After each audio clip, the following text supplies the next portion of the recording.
आपताम् अपहर्तारं धातारं सर्वसंपदां लोकाभिरामं श्रीरामं भूयो भूयो नमाम्यहम्।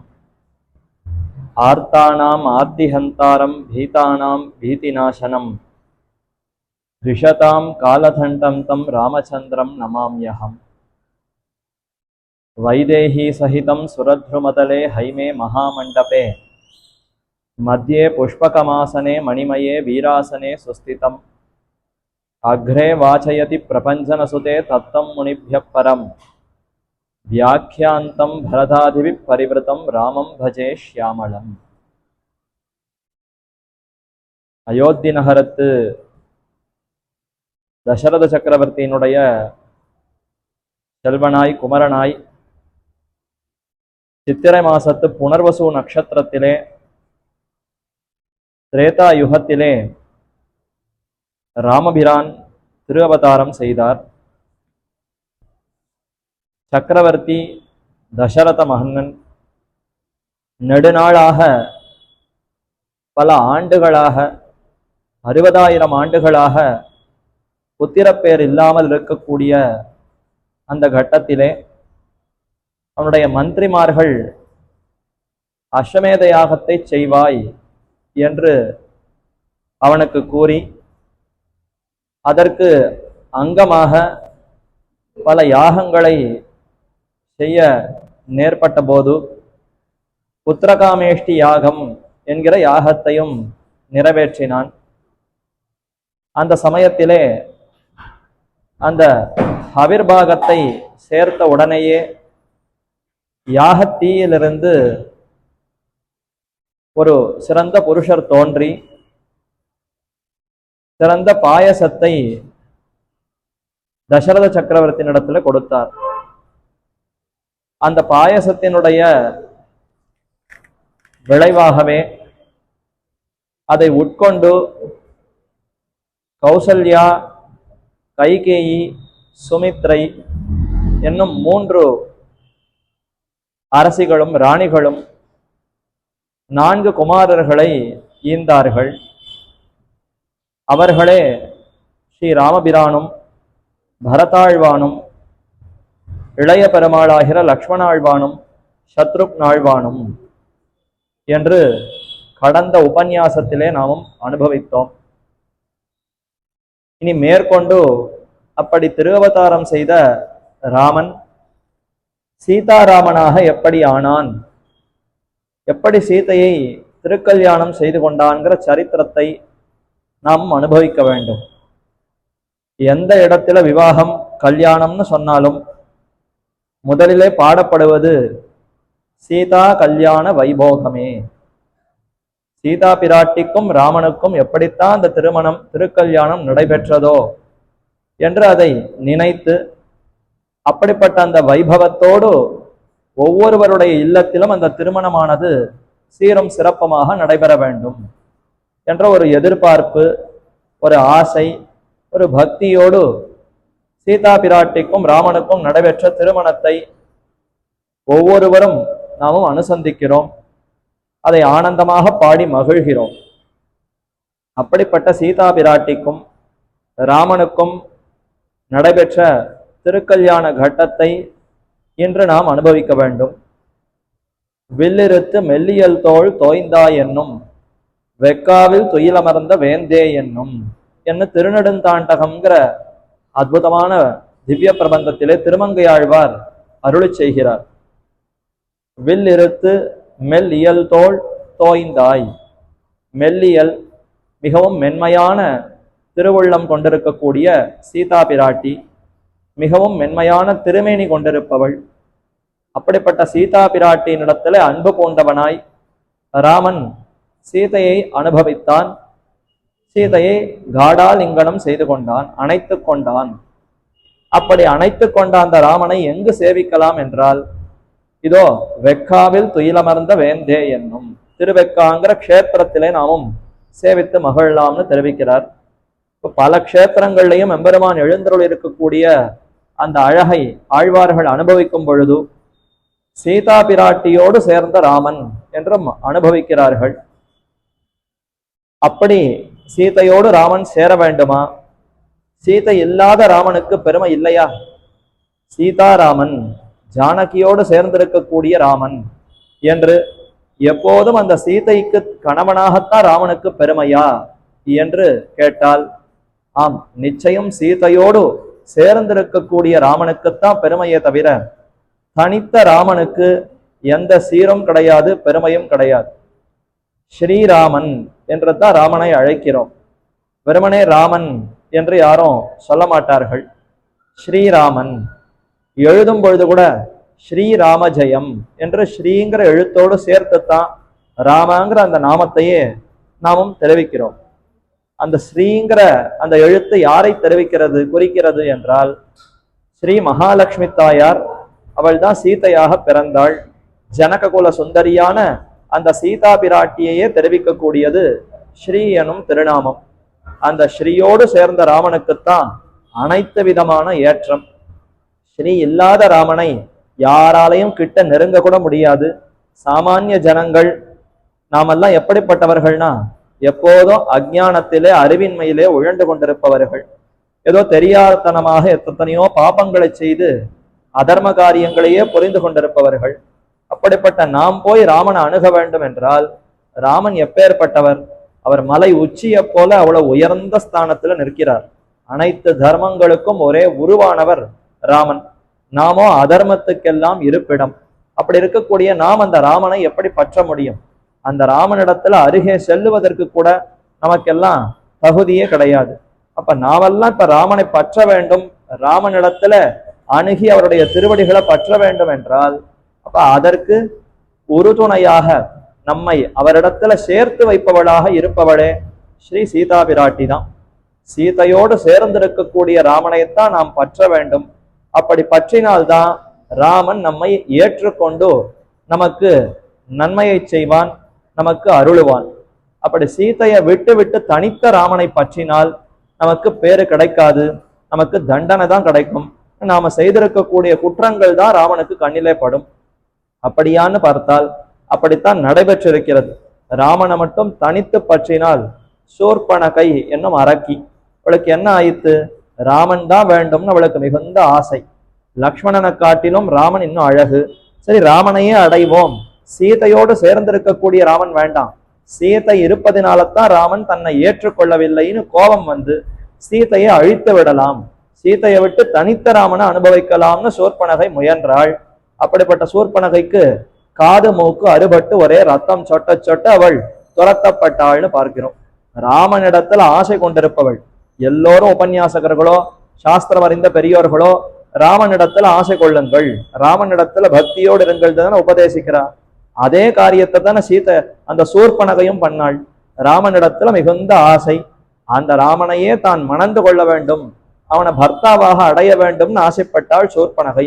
இதுதானே குற்றமா? ராமனிடத்தில் ஆசை கொள்ளுவது மிகுந்த உயர்ந்த தர்மம் தானே. அப்படி சூர்பனகை செய்திருந்தும் இறுதியில அவள் என்ன பயனை அடைந்தாள்னா, காது மூக்கு அறுபட்டு ரத்தம் சொட்ட சொட்ட ஒரே துன்பப்பட்டாள், துக்கப்பட்டாள், விரட்டப்பட்டு ஓட்டப்பட்டாள்னு பார்க்கிறோம். இப்ப ராமனை ஆசைப்பட்டவளுக்கு இதுதான் கதியா? நாமெல்லாம் இப்ப ராமனை ஆசைப்படுவதா வேண்டாமான்னா, நிச்சய ராமனிடத்துல ஆசை கொள்ளணும். ஆனால் தனித்த ராமனிடத்துல ஆசை கொண்டால் சீதா, அதாவது சூர்பனகை பட்ட பாடுதான் நமக்கும் நேர்படும். சீதையோடு சேர்ந்திருக்கக்கூடிய ராமனிடத்துல பற்று, அந்த ராமனிடத்துல ஆசை கொண்டால் நிச்சயம் நமக்கு நற்கதி தான் கிடைக்கும். ராமன் நம்மை ஏற்றுக்கொண்டு அருளுவான். சரி, இப்படி வேணா பார்க்கலாமா? தனித்து சீதையின் இடத்துல மட்டும் நாம அன்பு கொண்டால் என்ன? ராமன் வேண்டாம், சீதையின் இடத்துல மட்டும் நாம ஆசை கொள்ளலாமேன்னா, ராவணன் அப்படித்தான் இருந்தான். ராமனை கண்டாலே எனக்கு பிடிக்காது, ராமன் வேண்டாம், சீதையை மட்டும் நான் வைத்துக் கொண்டு அனுபவிக்கிறேன், சீதையை எடுத்து கொண்டு போகிறேன்னு சீதையை தான் அபகரித்து கொண்டு போய் தன்னுடைய அசோகவனத்துல வைத்துக் கொண்டு அந்த சீதையை அனுபவிக்க வேண்டும்னு முயற்சித்தான். அப்படிப்பட்ட ராவணனுக்கு தலையே போயிட்டு. ராமனை மட்டும் அனுபவிக்க வேண்டும் ஆசைப்பட்ட சூர்பனகைக்கு காது மூக்கு அறுபட்டு துக்கப்பட்டாள், விரட்டப்பட்டாள், ஓடி அவள் துன்பப்பட்டாள்னு பார்க்கிறோம். அதே ராமனே வேண்டாம் சீதை மட்டும் போதும்னு ஆசைப்பட்ட ராவணனுக்கோ பிராணனே போயிட்டு, தலையே போயிட்டுன்னு பார்க்கிறோம். அப்ப தனியாக இந்த இருவரையும் ஆசை கொண்டு அனுபவிப்பதுங்கிறது கூடாது. இருவரும் சேர்ந்திருக்கக்கூடிய சேர்த்தியிலே நாமும் சேர்த்து அனுபவிக்க வேண்டும்.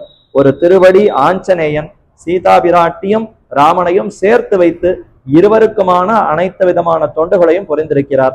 ஒரு விபீஷண ஆழ்வன் சீதையை முன்னிட்டு கொண்டு ராமனை பற்றி இருக்கிறான். இப்படி பலரும் அந்த சீதையோடு சேர்ந்திருக்கக்கூடிய ராமனை பற்றி பெருவாழ்வு பெற்று சிறந்த அந்த உஜ்ஜீவனத்தை அடைந்திருக்கிறார்கள்னு பார்க்கிறோம். ஆக அப்ப ராமன் நமக்கு அருள வேண்டும், உஜ்ஜீவனத்தை கொடுக்க வேண்டும்னா அப்ப சீதையோடு சேர்ந்திருந்தால்தான் அவரால் நம்மை அனுகிரகிக்க முடியும். லக்ஷ்மியாசக ரிஷிகேஷா தேவ்யா காருண்ய ரூபயா ரக்ஷகா சர்வசித்தாந்தே வேதாந்தே பிச்ச கீயதே. அவதாரத்துல ராமனும் சீதையும் தனித்தனியாக பிறந்திருந்து ஒன்றாக சேர்ந்து ரெண்டு பேரும் சேர்ந்து இருக்கக்கூடிய நிலையில தான் நம்ம பற்ற வேண்டும்ங்கிற இந்த தர்மத்தை நமக்கு காட்டுகிறார்கள். உண்மையில் இது வேதாந்தமே இப்படித்தான் தெரிவிக்கிறது. லக்ஷ்மியா சஹ ரிஷிகேஷா, ரிஷிகேஷனான எம்பெருமான் மகாலட்சுமியோடு சேர்ந்து இருக்கக்கூடிய நிலையிலே பற்ற தகுந்தவன். தனித்து ரிஷிகேஷனான எம்பெருமான பற்றக்கூடாதான். பிராட்டியோடு சேர்ந்து இருக்கக்கூடிய நாராயணனை பற்றினால்தான் அவன் தான் நம்மை ரட்சிக்கிறான். ரக்ஷகா, ரக்ஷகன் அப்பதான் அவனுக்கு பெயர் வருகிறது. ஏன்னா பிராட்டியோடு சேர்ந்திருக்கிற சமயத்துல தான் அவனுடைய கண்கள் கருணையே வழிகாட்டும். எப்போதும் இரக்கத்தோடு தயையோடு வாத்சல்யத்தோடு சௌசீல்யம் சௌலபியம் முதலான குணங்களை எல்லாம் வெளிப்படுத்தி வரட்டுமே. எத்தனை தாழ்ந்தவர்களாக இருக்கணும் நாமத்தான் அவனை ஏற்றுக்கொள்ள வேண்டும்.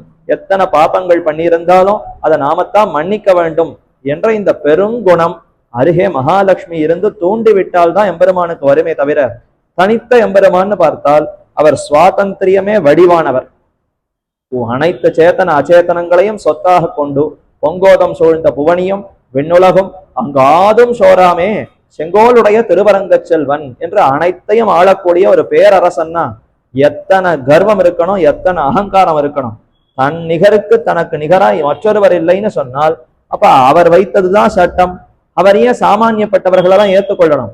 அவருக்கு சிறந்த உயர்ந்த பக்தர்கள் அடியவர்கள் இருக்க நம்மை போல சாமானியப்பட்டவர்களை ஏற்றுக்கொள்ள வேண்டும்னு ஒன்றும் அவருக்கு கட்டாயமே இல்லை. அப்படி இருக்கக்கூடிய பெருமான் நம்ம எல்லாம் திரும்பி கூட பார்க்க மாட்டார். ஆனால் அருகே பிராட்டி இருக்கிறார்னு சொன்னா நம்முடைய குழந்தைகள் தானே இவர்கள்லாம். பெரியவர்களை மட்டும் பார்த்து உயர்ந்தவர்களை மட்டும் பார்த்தா இவர்களெல்லாம் யார் பார்ப்பது? இவர்களுக்கெல்லாம் யார் கருணையை காட்ட முடியும்? உம்மை விட்டா இன்னொருத்தர் கருணையை காட்டி ஏற்க முடியுமோ? ஜெகத்துக்கு நீர்தானே நாயகர். என்ன அந்த எம்பெருமானிடத்துல நமக்காக சிபாரிசு செய்து நம் பொருட்டு அந்த எம்பெருமானிடத்துல பேசி பெருமானுடைய குணங்களை எல்லாம் வெளிப்படும்படி செய்து இரக்கத்தை காட்டி வாத்சல்யத்தை காட்டி நம்ம எல்லாம் பெருமான் ஏற்றுக்கொள்ளுமாமாறு அந்த பிராட்டி தான் செய்விக்கிறாள்.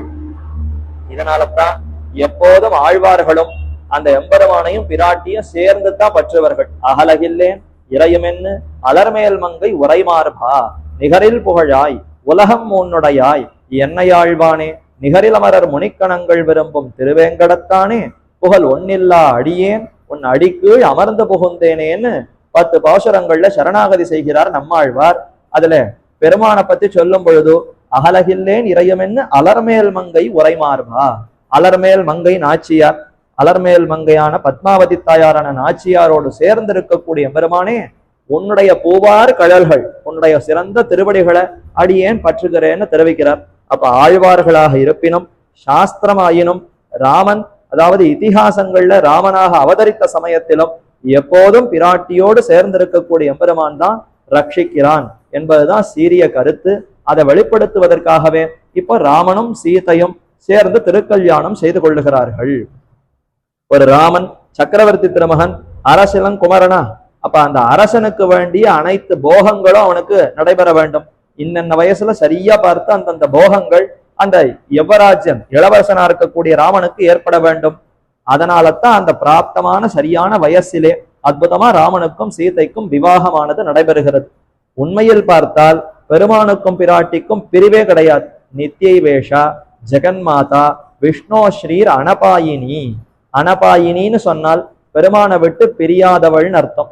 ஒரு நொடி பொழுதும் பெருமானை விட்டு ஒரு க்ஷணம் கூட விட்டு பிரிந்து இருக்க மாட்டாள் ஸ்ரீ மகாலட்சுமி தாயார். அந்த தாயாருக்கு என்ன பெருமைனா பெருமான ஒரு நொடி பொழுது கூட விட்டு அகன்று தனியாக இருப்பாள்ங்கிறதே கிடையாது. அப்ப எப்போதும் பெருமானும் பிராட்டியும் சேர்ந்திருக்க இது என்ன புதிதாக திருக்கல்யாணம்னு ஒண்ணு நடைபெறுகிறதேனா அவதார சமயத்துல பிரிந்துதான் இருக்கிறார்கள். இதோ ராமனாக தசரத சக்கரவர்த்தி பிள்ளையாக பிறந்திருக்கிறார், ஜனக குல சுந்தரியாக சீதையாக பிறந்திருக்கிறாள்னு 2 பேரும் தனித்தனியாக ஒரு இடத்துல தானே அவதரித்திருக்கிறார்கள். ஆகவே அவதாரத்திற்கு சேர திருக்கல்யாணம் என்று கொள்ளலாம். அல்லது அந்த எம்பெருமானுக்கும் ஒரு ஆனந்தம், போகம், மகிழ்ச்சி வேண்டும் அல்லவா? சாமானியப்பட்ட நமக்கே சிறந்ததான அந்த ஒரு பெரிய பெரிய பெருமைகள் எல்லாம் வரச்ச எத்தனை ஆனந்தம் ஏற்படுகிறது, இன்னென்ன போகங்களை அனுபவிக்க வேண்டும்னு நாம ஆசைப்படுகிறோம். அதே போலத்தான் அந்த எம்பெருமானும் இன்னென்ன போகங்களை எல்லாம் அனுபவித்து தானும் மகிழ்கிறார், நமக்கும் மகிழ்ச்சியை கொடுக்கிறார். பெருமான் எழுந்தருள் இருக்கிறார்னு சொன்னால் அவருக்கு உபச்சாரங்களை செய்து மகிழ்வதுதானே பக்தர்களுக்கு கடமை. சன்னதிகள்ல பெருமாள் எழுந்தருள் இருக்கிறார், அவருக்கு கிரீட்டம் சாத்துறோம், சந்தனம் சாத்துறோம், புஷ்பம் சாத்துறோம், அலங்காரம் செய்கிறோம், வீதியார புறப்பாடு செய்கிறதெல்லாம் எதற்கு? பெருமான் இதெல்லாம் இல்லைன்னா அவரால் இருக்க முடியாதா? விதவிதமான பிரசாதங்களை பண்ணி அவருக்கு கண்ட்ரோலை பண்ணுவது என்ன, விதவிதமான அலங்காரங்கள் செய்து அனுபவிப்பது என்ன, இதெல்லாம் இல்லைன்னா அவரால் இருக்க முடியாதா? தினந்தோறும் காலை பகல் மதியானம் சாயங்காலம் இரவு பொழுதுன்னு இத்தனை நேரம் அவருக்கு இந்த பிரசாதங்களை கண்ட்ரோலை பண்ணணுமா? விதவிதமான புஷ்பங்களை சாத்தணுமா? எதுவுமே வேண்டாமே, அவர் பாட்டுக்கு இருக்கலாம், நாம பாட்டுக்கு இருக்கலாம், தியானிக்கலாம், அப்படியே போகலாமேன்னா அப்படி கூடாது. பெருமான் ஆசையோடு இந்த பக்தன் நமக்கு என்ன செய்கிறான்னு எதிர்பார்த்து தானே வந்திருக்கிறார். அப்ப அப்படி இருக்கக்கூடிய எம்பெருமானுடைய எதிர்பார்ப்பை நிறைவேற்றுவதுதான் பக்தர்களுக்கு கடமை. அப்ப பக்தர்கள் அந்த பெருமானை குறித்து சிந்தித்து அவருக்கு எப்படியெல்லாம் மகிழ்ச்சியை ஏற்படுத்தலாம், என்ன மாதிரியான தொண்டுகளை புரிந்து அந்த எம்பெருமானுடைய ஆனந்தத்தை இன்னும் அதிகமாக்கலாம் என்று யோசித்து பெருமானுக்கு உபச்சாரங்களை புரிய வேண்டும். அதிலே ஒரு உபச்சாரம் திருக்கல்யாண உற்சவம்ங்கிறது ஒரு உபச்சாரம். அதனாலதான் பல சந்நிதிகள்லையும் பிராட்டிக்கும் பெருமானுக்கும் திருக்கல்யாண உற்சவம்ங்கிறது நடைபெறுகிறது.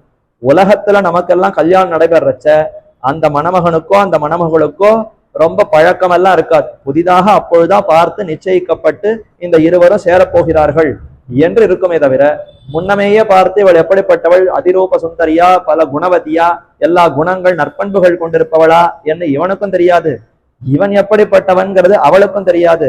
ஒருத்தருக்கு ஒருத்தர் ஏதோ ஒரு சிறிய புரிதல்லத்தான் ரெண்டு பேரும் இணைந்து சேர்ந்து வாழ்க்கையை நடத்த தொடங்குகிறார்களே தவிர அனைத்தையும் அறிந்தவர்களாக இங்கு இல்லை. ஆனால் பெருமான் விஷயத்துல அப்படி இல்லை. பெருமானும் பிராட்டி எப்போதும் சேர்ந்திருக்கக்கூடிய திவ்ய தம்பதிகள். அவர்களிடத்துல ஒரு நாளும் பிரிவு கிடையாது, எப்போதும் சேர்ந்திருக்கிறார்கள். அப்படி இருப்பினும் இப்ப திருக்கல்யாண உற்சவம்னு ஒரு குதூகலத்தோடு கொண்டாடப்படுகிற சமயத்திலே என்னமோ இப்பதான் பிராட்டிய பார்க்கிறா போல பெருமானுக்கு ஒரு அன்பு ஆசை. பிராட்டி இப்பதான் பெருமான பார்த்தா போல வைத்த கண் வாங்காம அந்த எம்பெருமானையே பார்த்து அனுபவிக்கமா போல அவளுக்கு ஒரு உணர்வு. இந்த உணர்வுகள் எல்லாம் அவர்களுக்கு ஏற்பட பக்தர்களான நமக்கு அதெல்லாம் ஆனந்தகரமாய் மகிழ்ச்சிகரமாய் இருக்கிறது. நம்மாத்துல ஒரு குழந்தைகளுக்கு கல்யாணம் பண்ணி பார்க்கிறோம், நமக்கு கல்யாணம் ஆகியிருக்கலாம், அடுத்து நமக்கு பின்னாடி இருக்கக்கூடிய சந்ததிகளுக்கு கல்யாணம் பண்ணி பார்க்கறது எவ்வளவு சந்தோஷமா பார்க்கிறோம். இந்த குழந்தை என்னமா ரசிக்கிறது, என்னமா கல்யாணம் பண்ணி அனுபவிக்கிறது, என்ன அந்த சிறு குழந்தைகளுடைய கல்யாணம் விவாகத்தை பார்த்து அவர்கள் இன்புறுவதை பார்த்து பெரியோர்கள் மகிழ்வதைப் போலே இந்த பெருமானும் பிராட்டியும் சேர்ந்து திருக்கல்யாணத்துல ஒருத்தரை பார்த்து அனுபவித்து மகிழ்வதை பக்தர்களான பெரியவர்கள் எல்லாம் பார்த்து மகிழ்ச்சி கொள்ளணும். நமக்கெல்லாம் கண்களுக்கு அந்த ஆனந்தத்தை கொடுப்பதற்கு பெருமானும் பிராட்டியும் சேர்ந்து இந்த மாதிரியான ஒரு வைபவத்தை நடத்தி கொள்ளுகிறார்கள். அதிலே இதிகாசமாக இருக்கக்கூடிய ஸ்ரீ ராமாயணத்திலும் அப்படி ஒரு கட்டம், அதைத்தான் நாமும் அனுபவிக்க வேண்டும். நேற்றைய தினம் ராம ஜனனம், அதாவது இதற்கு முன்னாடி நடைபெற்ற உபன்யாசத்திலே ராம ஜனனம்ங்கிறது வரைக்கும் அனுபவித்தோம். அப்படி பிறந்த ராமன் ராம லீலைன்னு ஏதானு விளையாடி இருக்கிறாரா? கண்ணன் பிறந்தான்னு சொன்னால் ஒருத்தி மகனாய் பிறந்து ஓரிரவில் ஒருத்தி மகனாய் ஒளித்து வளரன்னு உடனேயே கோகுலத்துக்கு போய் சேர்ந்தார். சேர்ந்த பொழுதிலிருந்து தொடங்கி அப்படி தவழ ஆரம்பித்து அங்கும் இங்குமாக எல்லா இடங்கள்லையும் சுற்றி திரிந்து பண்ணாத சேட்டைகள் இல்லை, விளையாடாத விளையாட்டுகள் இல்லை, அத்தனையும் செய்திருக்கிறார். என்னென்ன தீம்புகள் உண்டோ அனைத்தையும் செய்து மகிழ்ந்தவர் கண்ணன். ராமன்னு சொன்னால் ஏதும் தெரியாது, அவருக்கு எல்லாம் தெரிந்தது அடக்க ஒடுக்கம் ஒழுக்கம். அப்படியே விட்ட இடத்துல ஒன்னும் நகராம கொள்ளாம அப்படியே இருப்பார். பொம்மை மாதிரி ராமன் எப்போதும் அந்த எல்லா விதமான பண்புகளையும் வெளிப்படுத்தி கொண்டு தந்தை சொல்மிக்க மந்திரம் இல்லை, தாயை சிறந்த கோவிலும் இல்லை என்று இதையெல்லாம் சிறப்பாக கடைபிடிக்கக்கூடிய உத்தம புருஷனாகத்தான் ராமன். சிறு பிராயத்திலிருந்தே அவர் வளர்ந்தார். அவருக்கு எந்த சேட்டைகளும் தெரியாது. சாமானிய குழந்தைகளை போல அங்கும் இங்கும் ஓடி விளையாடி தீம்புகள் செய்வது ஏதும் தெரியாதவராய் ராமன் அப்படித்தான் வளர்ந்தார். அப்படி வளர்ந்ததினாலே சரியா வசிஷ்டர் இடத்துல பார்த்து குருகுல கல்விக்கு சேர்த்து என்னென்ன எந்தெந்த சமயத்துல சொல்லி கொடுக்க வேண்டுமோ அனைத்தையும் பயின்றார். வசிஷ்டர் இடத்துல குருகுல கல்வி நன்றாக பயின்று திறம்பட அனைத்தையும் கற்றார். சரியா அந்தந்த வயசுல குழந்தைகளுக்கு வேண்டிய சம்ஸ்காரங்களை செய்யணும். வைதிகமான சடங்குகள் எல்லாம் அரச முறைப்படி, ராஜாவுக்கு உண்டான முறைப்படி அந்த சடங்குகள் எல்லாம் செய்யப்பட்டு வசிஷ்டரிடத்துல கல்வி பயின்றார், பாடங்களை எல்லாம் வாசித்தார் ராமன். அப்படி இருக்கக்கூடிய சமயத்திலே இப்ப விவாகத்துக்கு சரியான சமயம் வந்து விட்டது. 12 வயசு ராமனுக்கு நேர்பட்டதாம். 12 வயசு விஸ்வாமித்திரர், அதாவது வால்மீகியானவர் ரொம்ப வேகமா தள்ளுகிறார். ராம ஜனனத்திலிருந்து ராமனுக்கு 12 திருநக்ஷத்திரம் ஆனதுன்னு சொல்லுவதற்கு இடையிலே 12-13 ஸ்லோகம் இருந்தா பெருசு. அதுக்கு மேல கூட அதுல நீட்டுவதற்கு, காலத்தை ரொம்ப நீட்சியாக காட்டுவதற்கு வால்மீகி விருப்பமே இல்லை. ஏன்னால் தனித்த ராமனுக்கு ஒன்னும் பிரபாவம் இல்லை, பெருமை இல்லையே. இவன் சீதையோடு சேர்ந்தால்தான் இவனுடைய பிரபாவம் 1 10 100 மடங்காக பெருகும். ஆகவே சீதா திருக்கல்யாணத்தை நோக்கி அழைத்து கொண்டு போக வேண்டும்ன்ற அந்த விருப்பம் வால்மீகிக்கே வந்து விட்டது. அதனால வால்மீகி ராமாயணத்துல ராமன் பிறந்தான்னு சொல்லி அவன் கடகடன்னு வளர்ந்து அடுத்து இப்ப விஸ்வாமித்திரர் வரப்போகிறார், திருக்கல்யாண கட்டம், அவருக்கு சரியான வயசு பிராப்தமாகிவிட்டது என்று அந்த நிலைக்கு கொண்டு போவதற்கு எவ்வளவு ஸ்லோகங்கள் பிடிக்கும்னு பார்த்தால் ஒரு 12-13 அவ்வளவுதான். அதற்கு மேல ஸ்லோகங்களே இல்லை. ஆனால் கண்ணன் பிறந்து 10 வயசு கடப்பதற்கு 1000 ஸ்லோகங்களுக்கு மேல பிடித்திருக்கிறது. தசமஸ்கந்தம் என்ன 10வது ஸ்கந்தம் முழுக்க கண்ணனுடைய பால லீலைகள், பால சேஷ்டிதங்கள், அவர் என்னென்ன மாதிரி எல்லா கோகுலம் முழுக்க சுத்தி திரிந்து விளையாடி என்னென்ன தீம்புகள் சேட்டைகள் புரிந்தாரோ அத்தனையும் சுகாச்சாரியர் ஸ்ரீமத் பாகவத புராணத்துல தெரிவிக்கிறார். இப்போ கண்ணனுக்குன்னு சொன்னால் கிருஷ்ணலீலா ரொம்ப நிறைய இருக்கு, ராமலீலா எதுவுமே இல்லை. அவருக்கு தெரிந்ததெல்லாம் வாசிக்கணும், கற்க கசடர கற்பவை கற்றபின் நிற்க அதற்கு தக. நன்னா வாசிக்கணும், படிக்கணும், ஒழுக்கத்தோடு இருக்கணும், பெரியோர்கள் சொல் பேச்ச கேட்டு நடக்கணும். இதற்குத்தானே பிறந்தார். பெரியவன் சொல்லுவதை சிறியவன் கேட்பதுங்கிற அந்த தர்மமே மறைந்து போயித்தான் திரேதா யுகத்துல. அதை மீண்டும் கொண்டு வர வேண்டும். நம்முடைய முன்னோர்கள் பெரியோர்கள் நமக்கு என்ன சொல்லி இருக்கிறார்களோ அதை கேட்டு நடப்பது நம்முடைய கடமை என்ன இந்த சாமானிய தர்மத்தை உலகத்துல நிலைநாட்ட வேண்டும் என்று தான் ராமன் அவதரித்தான். அது ராமனுக்குன்னு உண்டான தர்மம். அதே போல இளைய பெருமாள் லக்ஷ்மணர் ஏன் அவதரித்தார்? அவர் அவதரித்தது பகவான்கிற அந்த சேஷிக்கு நாம கட்டுப்பட்டவன், அவன் தான் தலைவன். ராமன் சாமான்யமா உலகத்துல இருக்கக்கூடிய பெரியோர்கள் சொன்னால் நாம கேட்டு நடக்கணுங்கிற தர்மத்தை சொன்னார். அது இருக்கட்டும், ஒரு பக்கம் சாமான்யமான பெரியோர்கள் இருந்தாலும் சிறந்த உத்தமனான பரமாத்மா இருக்கிறாரே, என்னைக்கு சுவாமியாய், என்னை எப்போதும் உள்ளிருந்து காப்பவனாய், எப்போதும் எனக்கு ஆதாரமாய் என்னை தாங்குபவனாய் இருக்கக்கூடிய அந்தராத்மாவா இருக்கக்கூடிய பரமாத்மாவை அறிந்து பரமாத்மாவுக்கு நான் அடியவன், பரமாத்மாவுக்கு நான் தொண்டன் என்பதை புரிந்து கொண்டு நடக்க வேண்டும் என்ன இந்த தர்மத்தை எல்லோரும் மறந்து போயினராம். அதை நன்றாக உலகத்துல நிலைநாட்ட வேண்டும் என்றுதான் லக்ஷ்மணர் பிறந்தாராம். ராமன் சாதாரணமா உலகத்துல பெரியவர்கள், தாய் தகப்பன் முதலான பெரியோர்கள் சொன்னா கேட்டு நடக்கணும். சரி, அவர்கள் சொல்லுவதை கேட்டு நடப்பது ஒரு பக்கம் இருந்தாலும் நமக்கெல்லாம் இன்றியமையாத காரணமாய் நம்மையெல்லாம் படைத்து அழித்து காக்கும் முதல்வனா இருக்கக்கூடிய எம்பெருமான் பரமாத்மா சேஷி, அவருக்கு நாம அடியவன்கிறத புரிந்து நடக்க வேண்டும் என்று எப்போதும் அந்த பரமாத்மாவுக்கு தொண்டுகளை புரிய வேண்டும். அடிமைனா தொண்டு புரியாமல் அடிமைங்கிற பெயர் வருமா? நான் இந்த கல்லூரியில வாத்தியாரா இருக்கிறேன் என்று என்ன சொல்லிக்கணும்னா கல்லூரிக்கு போய் பாடம் எடுக்கணும். பாடமே எடுப்பதில்லை, பசங்களுக்கு மாணவர்களுக்கு ஒன்னும் சொல்லிக் கொடுப்பதில்லை. ஆனா பெயர் மட்டும் கல்லூரியில் வாத்தியார்னு எப்படி வைத்துக் கொள்ள முடியும்? நான் ஒரு மருத்துவர்னு சொன்னா 4 பேருக்கு வைத்தியம் பண்ணணும், பண்ணினாதான் எனக்கு மருத்துவர்ங்கிற பெயர் வரும். நான் ஒரு பாட்டு சொல்லிக் கொடுக்கக்கூடிய வாத்தியார்னு சொன்னா 4 பேருக்கு பாட்டு சொல்லி கொடுத்திருந்தால்தான் பாட்டு சொல்லிக் கொடுக்கும் வாத்தியாருங்கிற பெயர் வரும். யாருக்குமே ஒண்ணுமே சொல்லிக் கொடுத்ததில்லை, எனக்கு பாடவும் தெரியாதுன்னு சொன்னால் எப்படி பாட்டு வாத்தியாருங்கிற பெயர் வரும்? அதே மாதிரி நான் அடிமை, ஜீவாத்மா பரமாத்மாவுக்கு அடிமைன்னு உணர்ந்து கொண்டோம், தெரிந்து கொண்டோம். அது போராது, அடிமை தொழிலை செய்ய வேண்டும் மட்டும் பெருமானுக்கு எல்லா தொண்டுகளையும் புரிந்தால்தான் அடிமைங்கிற பெயர் நமக்கு நிலைக்குமே தவிர பெயர் மட்டும் அடிமைன்னு எழுதி வைத்துக் கொண்டு பெருமானுக்கு ஒரு தொண்டையும் புரிந்ததில்லைன்னு சொன்னால் எப்படி பொருத்தமா இருக்கும்? ஆகவே இதை நன்றாக நிலைநாட்ட வேண்டும். அடிமையான ஜீவாத்மா பரமாத்மாவுக்கு எல்லா தொண்டுகளையும் புரிய வேண்டும். இதை காட்டுவதற்கு லக்ஷ்மணர் பிறந்தார். அடுத்து பரதன், அவர் என்ன காட்டினார் நமக்குன்னா பாரதந்திரியம்ங்கிற குணத்தை காட்டினார். சேஷத்துவம் பாரதந்திரியம் என்று 2 தன்மைகள். சேஷி பகவான் தலைவன், சேஷத்துவம் அடிமைத்தன்மை. தமிழ்ல அடிமைத்தன்மைன்னு சொல்வதுதான், வடமொழியில சேஷத்துவம்னு சொல்றான். பரமாத்மாவுக்கு ஜீவாத்மா அடிமைத்தன்மையை கொண்டிருக்கிறான். பரமாத்மாவினிடத்திலே ஜீவாத்மா அடிமைத்தன்மையை கொண்டு அடியவனாக இருக்கிறான். சுவாமியாக பரமாத்மா இருக்கிறார், நாமெல்லாம் தொண்டர்களாக இருக்கிறோம். இது சேஷத்துவம் புரிந்தது. ஆனால் பாரதந்திரியம்னு இன்னும் சற்று உயர்ந்த குணம் இருக்கிறது. அது என்னன்னா, பரஹா தந்திரஹா யஸ்யஹா, பரமாத்மா முக்கியமானவன், பரமாத்மாவினுடைய எதிர்பார்ப்பு ஆனந்தம், அதுவே எனக்கு முக்கியம் என்று இருப்பவன் பாரதந்திரியம்ங்கிற அந்த தன்மையில் சேர்ந்தவன். சேஷத்துவம்னு சொன்னா நான் பரமாத்மாவுக்கு அடிமை என்பதை புரிந்து கொண்டிருக்கும் தன்மையின் ஆகும். ஆனால் பாரதந்திரியம் உடையவன் சொன்னால் பரமாத்மாவினுடைய மகிழ்ச்சி தான் எனக்கு முக்கியம்னு கொண்டிருப்பவன். நான் அவருக்கு அடிமையாக இருந்தாலும் என் இஷ்டத்துக்கு நான் அவருக்கு எல்லா தொண்டு புரிகிறேன் இருக்கக்கூடாது. அவருக்கு எது இஷ்டமோ அப்படி தொண்டு புரிந்தால்தான் நான் அடிமையா இருக்க முடியுமே தவிர, நான் அடிமை அதனால உனக்கு முடியுமோ முடியாதோ, பிடிக்குமோ பிடிக்காதோ, நான் சொல்ற தொண்டை நீ ஏற்றுக்கொண்டுதான் ஆக வேண்டும் என்ன அவரை வலுக்கட்டாய பிடித்து அவருக்கு தொண்டுகளை புரிவது, இப்படி இருக்கக்கூடாது. பரமாத்மாவினுடைய முகம் மலர வேண்டும், அவர் சந்தோஷப்படுமா போல நான் தொண்டுகளை புரிய வேண்டும். அப்போ யார் எனக்கு முக்கியம்? பரமாத்மா முக்கியம், அவருடைய மகிழ்ச்சி முக்கியம். அதற்கேற்ப என்னுடைய அடிமை தொண்டுகள் இருக்குமே தவிர, எனக்கு இதுதான் தெரியும், எனக்கு இதுதான் பிடிக்கும், நான் இதைத்தான் செய்வேன் இன்னும் ஒரு உறுதி கொண்டு ஒரு வரம்பு கொண்டு அப்படி கட்டுப்பாட்டு நான் அந்த பெருமானுக்கு தொண்டு புரிகிறேன்னு இருக்கக்கூடாது. அவர் முகம் மலருகிறதா, நான் செய்யக்கூடிய தொண்டுனால அவர் சந்தோஷப்படுகிறாரான்னு பார்த்து தொண்டு புரியணும். இந்த உலகத்துல லௌகிகமா புரிய வைப்பதற்கு எத்தனையோ உதாரணங்கள் எல்லாம் பெரியவர்கள் சொல்லுகிறார். யாரோ ஒரு வித்வான் உபன்யாசகர் இருக்கார், அவர் உபன்யாசம் பண்ணிட்டு இருக்கார். இந்த மாதிரியான ஒரு வைகாசி மாசம், அதாவது பங்குனி மாசம், சித்திரை வைகாசி மாசத்துல ஒருத்தர் உபன்யாசம் பண்றாருன்னா அவருக்கு என்ன கொடுக்கலாம்? ஏதோ உபன்யாசத்துக்கு பழங்கள் அதெல்லாம் கொண்டு கொடுக்கலாம். இந்த மாதிரியான வசதிகளை ஏற்பாடு பண்ணலாம், குளிர்சாதன வசதி இதெல்லாம் ஏற்படுத்தி வெப்பத்தை குறைப்பதற்கு என்னென்ன வேண்டுமோ அதெல்லாம் செய்யலாம்.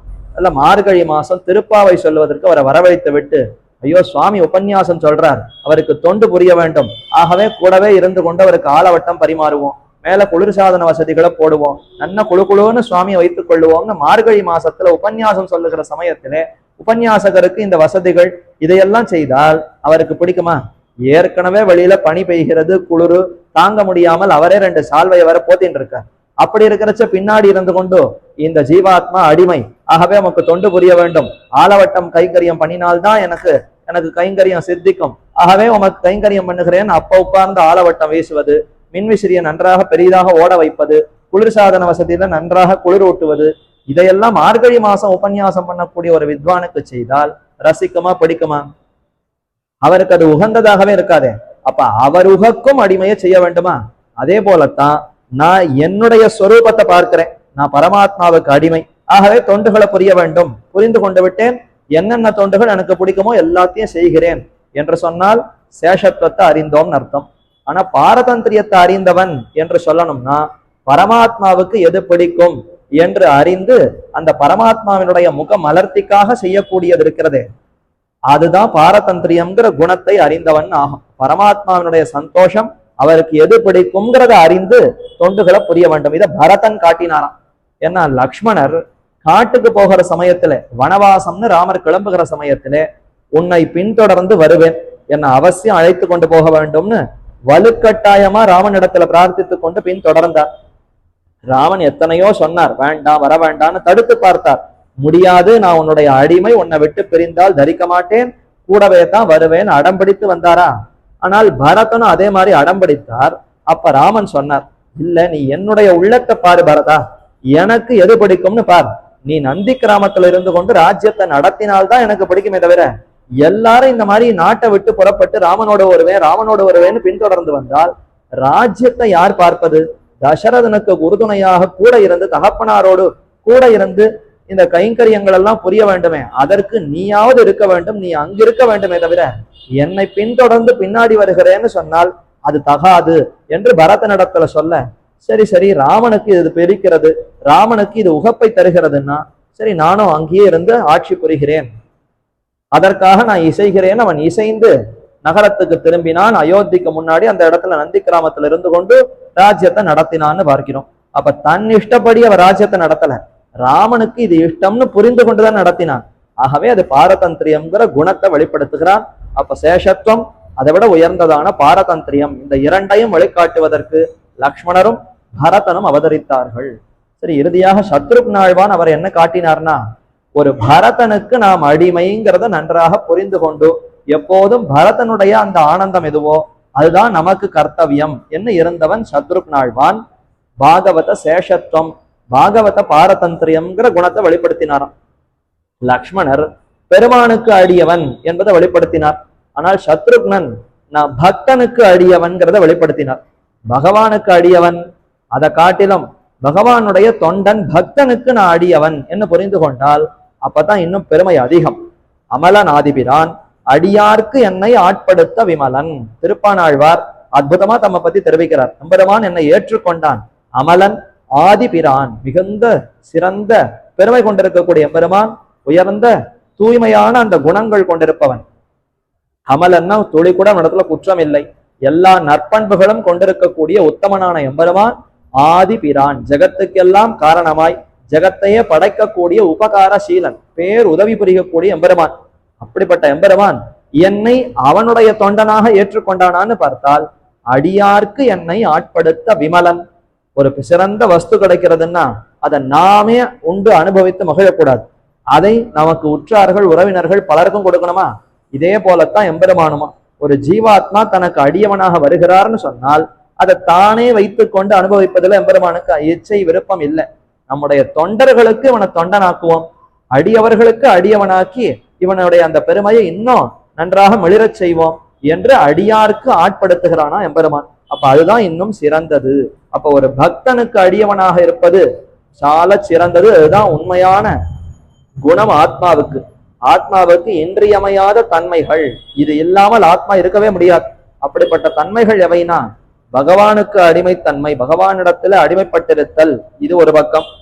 மற்றொரு பக்கம் இன்னும் சற்று நிலையை உயர்த்தி பார்த்தால் ஒரு பக்தனுக்கு அடிமைப்பட்டிருத்தல்ங்கிறது தான் இன்றியமையாத குணமா. அது எப்ப தெரியும்னா நிலை உயர உயர தெரியும், ஞானம் அதிகமாக அதிகமாக தெரியும். முதல் வகுப்புல என்ன ஞானம் இருக்குமோ, என்ன அறிவு இருக்குமோ, கல்லூரிக்கு போய் முனைவர் பட்டம் பெறுகிற இடத்துலயும் அதே அறிவு இருக்குமா? பள்ளிக்கூடத்துல பாடம் வாசிக்கிற சமயத்துல முதல் வகுப்புல 1, 2, 3 தெரிவதே பெரிய விஷயம். அது தெரிந்தாலே ஓஹோ என்ன பெரிய ஞானம் பெரிய ஞானம்னு குழந்தைய கொண்டாடுவோம். அதே முனைவர் பட்டத்துக்கு ஒருத்தர் வருகிறார், அந்த இடத்துல எனக்கு 1, 2, 3 நன்னா தெரியுமேன்னு சொன்னா அதை பெரிய அறிவுன்னு கொள்ளுவோமா? அந்த இடத்துல அதற்கு ஏற அந்த நிலையான அறிவு அது இன்னும் உயர்ந்திருக்கிறதா? அதே போல சாஸ்திரங்களை எல்லாம் வாசிக்கிறச்ச முதல் நிலை அறிவு நமக்கு என்ன ஏற்படும்? ஓ, ஆத்மாவெல்லாம் பகவானுக்கு அடிமை, இது புரியும். ஆனால் சற்று அந்த பகவானை உணர உணர அவரிடத்துல பக்தி பெருக பெருக அந்த எம்பெருமானே நம்மை அடியவர்களிடத்துல சேர்த்து வைக்கிறான். ஓ, எம்பெருமானுக்கு தன்னிடத்துல அடிமை கொண்டிருத்தலை விட ஒரு அடியவனுக்கு ஆட்பட்டிருத்தல் தான் இன்னும் பிடிக்கிறது போல் இருக்கே, அதுதான் ஜீவாத்மாவுடைய தன்மை போல இருக்கிறது என்று ஞானம் உயர உயர அந்த அறிவினுடைய பக்குவமான நிலை ஏற்படும் பொழுது அது நன்றாக புரிகிறது. அதை நன்றாக புரிந்தவன் சத்ருக்னாழ்வான். அவன் பரதனையன்றி தெய்வம் வேறில்லை, தேவும் அத்தறிய குருகூர் நம்பி பாவினின் இசை பாடி திரிவனேன்னு மதுரகவி ஆழ்வார். எனக்கு தெய்வம் யாரு தெரியுமோ? திருக்குருகூர்ல இருக்கக்கூடிய ஆதிப்பிரான் அல்ல, பொலிந்து நின்ன பிரான் அல்ல. அவருடைய திருவடிகளை விட்டு அகலாமல் எப்போதும் பொருந்தி இருக்கக்கூடிய காரிமாறனாகிற சடகோபராகிற நம்மாழ்வார், அவர்தான் நமக்கு தெய்வமே தவிர மற்றொருவர் தெய்வம் அல்லை என்று மதுரகவியாழ்வார் இருந்தார். அந்த நிஷ்டைய போலத்தான் முன்பே பரதாழ்வானிடத்துல சத்ருக்னாழ்வான் நடந்து காட்டினான். நமக்கு பரதன் தான் தெய்வமே தவிர பரதனுக்கு ராமன் தெய்வம், ஆனால் நமக்கு ராமன் தெய்வம் அல்ல. ராமனை அன்றி வேறொன்றை அறியாத பரதனே நமக்கு தெய்வம் என்று இருந்தவன் சத்ருக்னாழ்வான். ஆக இப்படி 4வரும் பிறந்து உலகத்துல இந்த 4 விதமான தர்மங்களை நன்றாக வழிகாட்டினார்கள். அவர்கள் சீரம் சிறப்புமாக வளர நல்ல பிராப்த வயசு 12 வயசு அவர்களுக்கு ஏற்பட்டது. கல்யாணம் செய்து வைக்க வேண்டும். 12 வயசு கல்யாணம்னா அது அந்த காலம் திரேதா யுகத்திலே, அதுவும் க்ஷத்திரியர்களுடைய அந்த மரபின்படி பார்த்தால் அந்த வயசுல சரியா அவர் வித்தைகளை எல்லாம் முடித்திருக்கணுமா. அந்த க்ஷத்திரியர்கள் குலத்தின்படி அவர்கள் என்னென்ன படித்து கல்விகள் எல்லாம் வாசித்து முடிக்க வேண்டுமோ அனைத்தையும் வாசிச்சாச்சு. இப்ப சரியான பருவத்திலே ராமன் மிளறுகிறான். தசரதர் யோசிக்கிறார், யார் இடத்துல பெண் கேட்கலாம்? ஏன்னா அவருக்கு இருக்கக்கூடிய பெருமை, தசரதனுக்கு இருக்கக்கூடிய பெருமைக்கு தக்க ஒரு இடத்துல இருந்து பெண் கேட்க வேண்டுமா? அப்படி யோசிக்கிறான். கல்யாண வயசு வந்து விட்டதே, சரியா இவருக்கு பார்த்து விவாகம் பண்ண வேண்டுமேன்னு யோசிக்கிற அதே சமயத்துல வாசகதல்ல ஒளி அடித்தது. வாசல் கதவடித்தார்கள். என்று சொல்லுகிறோமே, அந்த மாதிரி ஒரு சம்பவம் ஏற்பட்டது. யார் வந்திருக்கான்னு பார்த்தா விஸ்வாமித்திரர் வந்து சேர்ந்தார். சிறந்த மகிழ்ச்சி, பெரும் மகிழ்ச்சி தசரதனுக்கு. நாமே நல்ல காரியத்தை செய்யணும்னு எதிர்பார்த்தோம், சரியா அதற்குன்னு வாத்தியார் வந்துட்டாரே. நம்ம ஆத்துல கூட நல்ல காரியங்கள், சுபமான காரியங்கள் நடைபெற வேண்டும்னு யோசித்து கொண்டிருப்போம். உண்மையிலேயே பெருமானுக்கும் அதுல இஷ்டம் இருந்தால் நமக்கு அனுகூலமா சில காரியங்களை எல்லாம் அவரே செய்து வைப்பார். நாம எதிர்பாராமலேயே அதற்கு ஏற்ப பல நல்ல விஷயங்கள் நடக்கும். அதே மாதிரி தான் தசரதன் சிந்தித்து கொண்டிருக்கிற வேளையில வாசல்ல விஸ்வாமித்திரர் தனக்கு ஏதோ உதவி வேண்டும்னு தசரதனை நாடி வருகிறார். பெருமகிழ்ச்சி தசரதனுக்கு. ஓஹோ என்று சந்தோஷப்பட்டு அவரை வரவேற்று அவருக்கு ஆசனத்தை கொடுத்து அர்க்கியம், பாத்தியம், ஆச்சமணியம், புஷ்பம், சந்தனம் எல்லாத்தையும் கொடுத்து சன்மானம் பண்ணி அவரை வணங்கி என்ன கேட்டாலும் கொடுக்கிறேன்னு வாக்குறுதியும் கொடுத்துட்டார். ரொம்ப சந்தோஷமா இருக்கிற சமயத்துல என்ன பேசுறோங்கிறதே நமக்கு தெரியாது. நம்மையும் மீறியதான வாக்குறுதியை கொடுத்துடுவோம். கொடுத்த பிற்பாடு அவர்கள் கேட்கிற சமயத்துல தான் ஐயோ சொல்லாமலே இருந்திருக்கலாம் போல இருக்கிறதே அப்பொழுது தோணும். அதே மாதிரி தான் இப்ப தசரதன் சற்று அவசரப்பட்டு தானே வாக்குறுதியை கொடுத்துட்டான். இந்த விஸ்வாமித்திரர் இடத்துல அப்படியே அடிபணிந்து, நீர் தான் சுவாமி, நீர் என்ன கேட்டாலும் கொடுப்பதற்கு தயாராக இருக்கிறேன், மறுக்க போவதில்லை, சித்தம். எதை நாடி நீர் வந்திருக்கிறீர்? எங்கேயோ காட்டுல தபஸ் பண்ணக்கூடிய ரிஷி ஒரு அரண்மனைக்கு ஒரு அரசனை நாடி இவ்வளவு தூரம் வந்திருக்கிறீர்னா ஏதோ பெரிய சமாச்சாரம், பெரிய விஷயம். என்ன உதவி புரிய வேண்டும்? கட்டளையிட்டால் நிறைவேற்றுகிறேன்னு இவர் சித்தமா நிற்கிறார். சரியான தக்க சமயம் கேட்டுவிட வேண்டும்னு அதோ உன்னுடைய குழந்தையான ராமனை கொடு என்று பிரார்த்தித்தாராம் விஸ்வாமித்திரர். கேட்ட அடுத்த க்ஷணம் தசரதனுக்கு இடி விழுந்தார் போல இருந்தது. 60,000 வருஷம் தவமா இருந்து பெற்ற பிள்ளையை விஸ்வாமித்திரர் கொடுன்னு கேட்கிறாரே, இதை போய் கேட்பார்னு எதிர்பார்க்கவே இல்லையே. என்ன தானே நாக்க கடித்து கொண்டு ஐயோ இப்படி வார்த்தையை விட்டோமே, எதற்கு ராமனை கேட்கிறாருன்னே புரியலையே. ஏன் நம்முடைய ராமன் இந்த கத்திரிய குலத்துல பிறந்தவன், அரசவையில முடிசூடி கொண்டு அரசனாக இருப்பதற்கு தான் தகுதியானவன். இவரை போய் இந்த ரிஷி கேட்கிறார்னா ஏன் என்ன ஆயிற்று, ராமன் எதற்காக வர வேண்டும் என்று கேட்க, அதுவா நான் பெரிய யாகத்தை நடத்த இருக்கிறேன், இந்த ஜகத்துக்கே நன்மையை விளைக்கக்கூடிய யாகத்தை செய்ய வேண்டும். அந்த யாகத்துக்கு தடையை கொண்டு வருவதற்கு பல ராட்சசர்கள் எல்லாம் ஒரே ஹிம்சை செய்கிறார்கள். அரக்கர்கள், ராட்சசர்கள் இந்த யாகத்துக்கு தடை ஏற்படுத்த வேண்டும் என்று அங்கமிங்கும் சுத்தி கொண்டு எப்போதும் இதற்கு உபதிரவங்களை புரிகிறார்கள். ஆகவே அந்த அரக்கர்களோடு சண்டையிட்டு அவர்கள் எல்லாம் முடிக்கணும். அதற்கு தகுதி யாரு இருக்குன்னு பார்த்தேன். ராமனை தவிர மற்றொருவருக்கு தகுதி இல்லை. ஆகவே ராமன் தான் எனக்கு வேண்டும். அந்த ராமனை நமக்கு கொடும். ஜேஷ்டமே தாத்து மருகதி, உன்னுடைய பிள்ளைகளுக்குள்ளே ஜேஷ்டன்னா முதல்ல பிறந்தவன், அந்த ராமனை எனக்கு கொடுக்க வேண்டும்னு கேட்க அவருக்கு ரொம்ப கவலை ஏற்பட்டது. ஊனசோடசமே ராமஹா ராஜீவஹா ராஜீவலோச்சனஹா, ஊனசோடச வருஷோமே ராமஹா ராஜீவலோச்சனஹா ந யுத்தயோயாம் பஷ்யாமி அஸ்ய சஹராட்சசைஹின்னு தெரிவித்தான் தசரதன். ஐயோ ராட்சசர்களோடு யுத்தம் பண்ண வேண்டும்னு ராமனை கொடுன்னு கேட்கிறீரே, உனக்கு எப்படி இந்த நெஞ்சம், வலிய நெஞ்சம், கல் நெஞ்சு வந்ததுன்னு தெரியலையே. ராமனை பாரும், பால்வடிகிற முகம், ஒன்னும் தெரியாது. இப்பதான் முதல்ல குழந்தையாகி வளர்ந்து இப்பொழுதான் பாடங்கள் எல்லாம் வாசித்து கல்விகள் எல்லாம் முடித்து விளையாட்டு பருவத்தில் இருக்கக்கூடிய சிறு பாலகன். அவனை போய் மிகவும் கொடியவர்களா இருக்கக்கூடிய அரக்கர்களோடு சண்டையிட செய்வதா? இவனெங்கே, அரக்கர்கள் எங்கே? பக்கத்துல அவர்களுடைய சொற்களை சேர்த்து சொல்லுவதற்கு கூட மனசு கூசுகிறதே. நீர் பாட்டுக்கு இவர் அழைத்து கொண்டு போகணும், ராட்சசர்களோடு யுத்தம் பண்ணணும்னு கேட்கிறீரே. நான் இருக்கேன், கண்ணுக்கு என்ன தெரியலையா? பெரிய சம்பராந்தகன் நான். சம்பராசுரன் ஒரு அசுரனம், தேவர்களை அவன் எதிர்த்தான். அந்த தேவர்களுக்கு உறுதுணையா தசரதன் போய் சம்பராசுரனை அழித்து தேவர்களுக்கு வெற்றி பெற்று கொடுத்தான். இது தசரதனுடைய பெருமை. இதெல்லாம் உனக்கு மறந்து போச்சா? எத்தனை அசுரர்களை நான் வென்று இருக்கிறேன். நான் இருக்கக்கூடிய இந்த கட்டத்துல என்னை விட்டுட்டு எதற்கு என் புதல்வனை கேட்கிறேன்? நாமே வருகிறோம், ராமனை கொடுப்பதாக இல்லை. உமக்கு வேண்டுவது நானே கூட வந்து என்னுடைய சதுரங்க சைன்ய பலத்தோடு வந்து அந்த ராட்சசர்களை முடித்து வேள்வியை நன்றாக முடித்து கொடுக்கிறேன், ஒன்னும் கவலை வேண்டாம் என்று சொல்ல விஸ்வாமித்திரர் முகம் அப்படியே வாடி விட்டது. எவ்வளவு பிரகாசமா இருந்தாரோ அத்தனை தேஜஸ் எல்லாம் ஒளி மழுங்கி, இப்படி வார்த்தையை கொடுத்து வார்த்தையை மீறுகிறானே தசரதன். நாம கேட்டா கொடுத்துடுவான்னு எதிர்பார்த்து வந்தால், ராமனை தவிர நீர் எதை கேட்டாலும் கொடுக்கிறேன், நான் கூட வருகிறேன்னு இப்படி பதில் சொல்லுகிறானே தவிர கேட்ட ராமனை கொடுக்கவில்லையே. நன்னா சுகமா இரு, நீ சீல்வம் சிறப்பும் சீருமாக உன் குடும்பத்தோடு சுகமா வாழ் என்று கோபத்திலே 2 வார்த்தையை சொல்லிவிட்டு புறப்பட்டார். அப்ப வசிஷ்டர் பார்த்தார், ஐயோ இப்படி விஸ்வாமித்திரர் சொல்லுகிறார்னா இது ஏதோ பெரு ஆபத்து வந்துடும். சுகமா வாழ்தானே சொல்லியிருக்கார், உன்னுடைய செல்வத்தோடு சீரும் சிறப்புமாக நன்றாக வாழ் என்றுதானே சொல்லி போயிருக்கிறார். இதுல என்ன கோபம் இருக்கிறதுன்னா, நன்றாக வாழ்ந்துடுவியா பார்க்கிறேன்னு அர்த்தம். ஒரு கோபத்துல சொல்லக்கூடிய வார்த்தைன்னா நன்னாக வாழ் என்று சொல்வது ஆசீர்வாதமா? நீ எப்படி நல்லா வாழ்ந்துடுறேன்னு நானும் பாக்குறேன். நான் கேட்டு நீ ராமனை கொடுக்க மாட்டேன்னு மறுத்தியா? சொன்ன வார்த்தை, ஒத்துக்கொண்ட வார்த்தையை மீறி பொய் வார்த்தை பேசினவன்கிற உன்னுடைய பெருமையெல்லாம் போகி உனக்கு மேல மேல துன்பங்கள் தான் ஏற்படும், எல்லா துக்கங்களும் வந்துவிடும். நீ எப்படி நன்னா வாழ்ந்து விட போகிறாய் நானும் பார்க்கிறேன் என்று அந்த ஒரு கோபத்தை வெளிப்படுத்துமா போலத்தான் அந்த வார்த்தையை சொல்லிவிட்டு வசிஷ்டர் போகிறார். அதாவது விஸ்வாமித்திரர் போகிறார். ஆகவே வசிஷ்டர் பார்த்து, இப்படிப்பட்ட ஆபத்து நம்முடைய தசரதனுக்கு வரக்கூடாது. இப்பதான் தவமாய் இருந்து 60,000 வருஷம் பிறகு ராமனை பெற்றிருக்கிறார். மேற்கொண்டு அவருக்கு ஆபத்து வரலாமோ, கூடாதே. அதனால நிறுத்தி, இப்படி போய் செய்கிறீரே தசரதா, என்ன புத்தி குழம்பியா போயிட்டு? விஸ்வாமித்திரர் கேட்கிறார்னு சொன்னால் கொடுக்க வேண்டியது நம்முடைய கடமை. அவர் உன்னுடைய பிள்ளையினுடைய நன்மைக்குத்தான் கேட்கிறார். அகம்பேத்தி மகாத்மானம் ராமம் சத்யபராக்கிரமம் என்று அந்த விஸ்வாமித்திரர் முதல்லயே தெரிவித்தார். அவன் யாருன்னு எனக்கு தெரியும் தசரதா, நீ உன் பிள்ளைன்னு மயங்கி கிடக்கிறாய். உண்மையில் உன் பிள்ளை அல்ல அவன். அவன் தான் பராத்பரனான ஸ்ரீமன் நாராயணன். அவனே இங்கு ராமனாக வந்து அவதரித்திருக்கிறாருங்கிறது நான் அறிவேனே தவிர உன்னால் அறிய முடியாது. நீ பாசத்தினாலே, பிள்ளை பாசத்தினாலே அவன் உன்னுடைய பிள்ளை நினைத்து கொண்டிருக்கிறாய். அல்ல, அவனுடைய குழந்தைகள் தான் இந்த ஜெகத்தில் இருக்கக்கூடிய நாம் அனைவருமே. நம் அத்தனை பேருக்கும் அவர் தான் ஜெகத் பிதா, ஜெகத்துக்கு மாதா. ஆகவே அகம்பேத்தி மகாத்மானம் ராமம் சத்யபராக்கிரமம், ராமனை நான் தான் அறிவேன், நன்றாக அறிவேன். அவன் யார் என்கிற உண்மையெல்லாம் நன்னா அறிவேன்.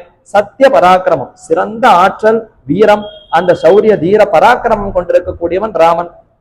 இதெல்லாம் எனக்கு தெரியுமே தவிர நீ ஏதோ சிங்காசனத்துல உட்கார்ந்து கொண்டிருக்கக்கூடிய உனக்கு தெரியாத தசரதா, கையில கர்ப்பக்கட்டு நல்ல தபஸோடு ஜடாமுடியோடு உடலை வருத்தி கொண்டிருக்கக்கூடிய எனக்கு தெரியுமே தவிர செல்வங்கள் அனுபவித்துக் கொண்டு நல்ல சுகங்கள் அனுபவித்துக் கொண்டிருக்கக்கூடிய உனக்கு தெரியுமோ என்று இப்படியெல்லாம் அந்த கருத்து துணிக்கு ஏற்கனவே விஸ்வாமித்திரர் சொல்லி இருக்கிறார்.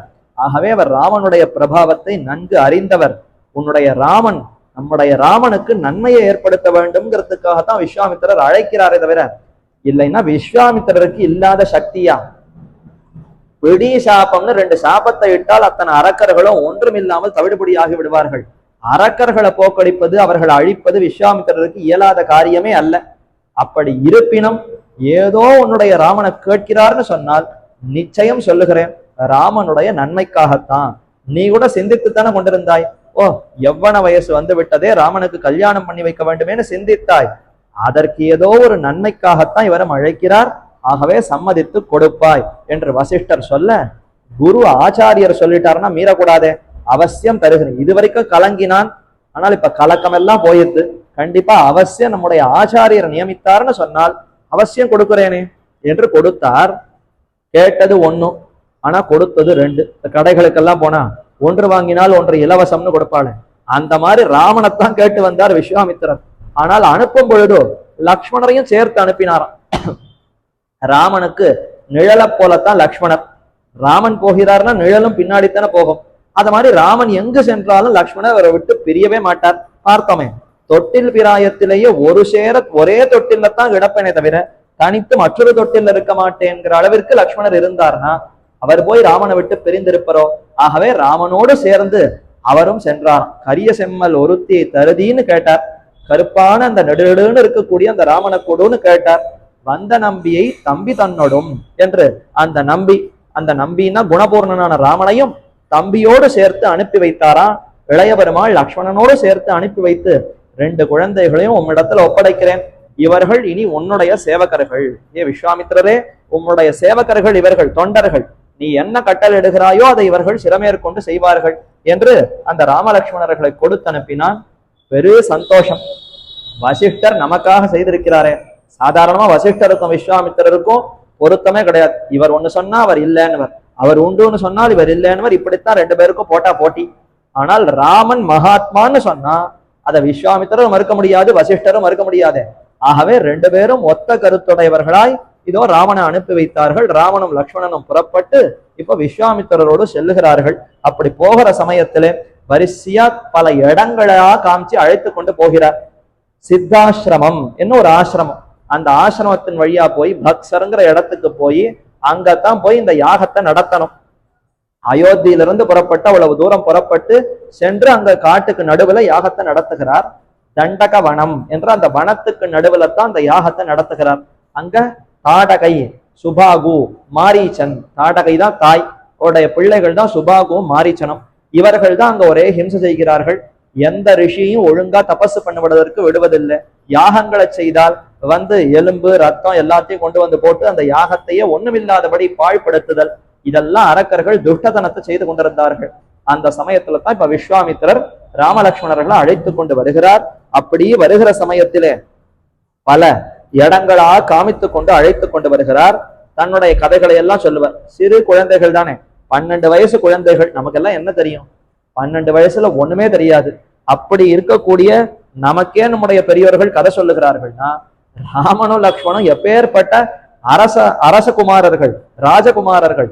ஆகவே அவர்களுடைய அந்த மென்மை அதையெல்லாம் பார்த்து வியந்த விஸ்வாமித்திரர், சரி சரி இந்த குழந்தைகளுக்கு அவ்வப்பொழுது கதையை சொல்லிக் கொண்டு அழைத்து கொண்டு போகலாம்னு சொல்லி ஒவ்வொரு இடமா அழைத்து கொண்டு போய் ஒவ்வொரு கதையா சொல்லுகிறார்.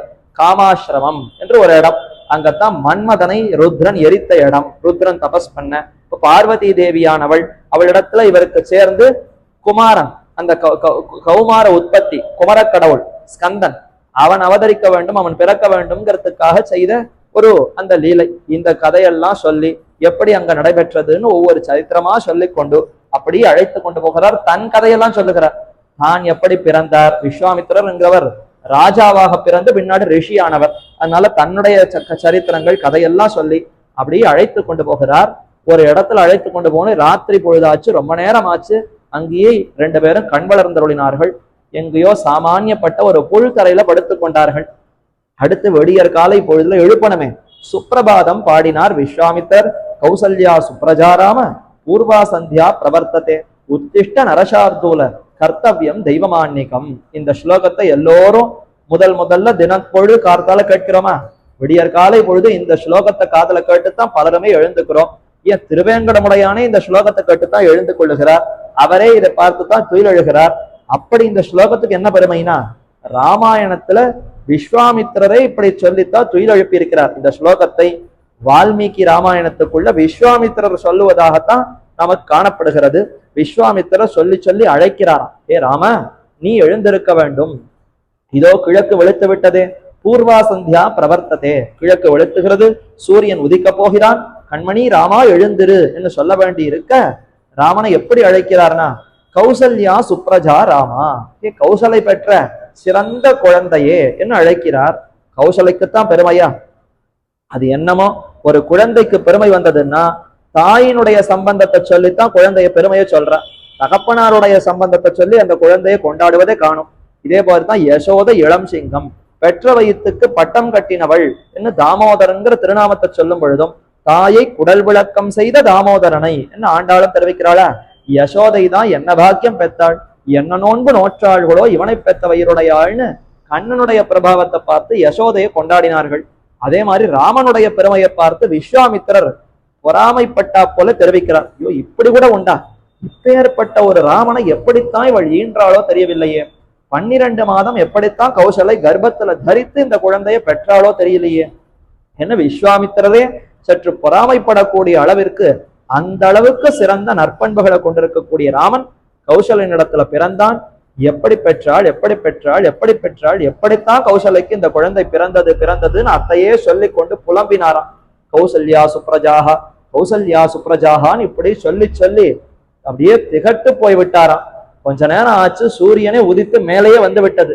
அப்புறம்தான் உணர்ந்து கொண்டு, ஐயோ மெய் மறந்து விட்டோமே, என்னவா இவன் பிறந்தான்கிறத நினைத்து மெய் மறந்து போய் விட்டோமேன்னு தன்னையும் தட்டி எழுப்பி கொண்டு ராமனையும் பிடித்து எழுப்பி, போற ராமா நீ எழுந்திரு, மேற்கொண்டு பூர்வா சந்தியா பிரவர்த்ததே, காரியங்களை புரிய வேண்டும், தர்ம முறைப்படி என்னென்ன அனுஷ்டானங்களை செய்யணுமோ செய்ய வேண்டுமே, எழுந்திருப்பாய் என்று ராமனை எழுப்பி கொண்டு மேற்கொண்டு கங்கை நதிக்கு சென்று அங்க தீர்த்தமாடி அனுஷ்டானங்களை எல்லாம் முடித்து கொண்டு அப்படியே அழைத்து கொண்டு போகிறார்.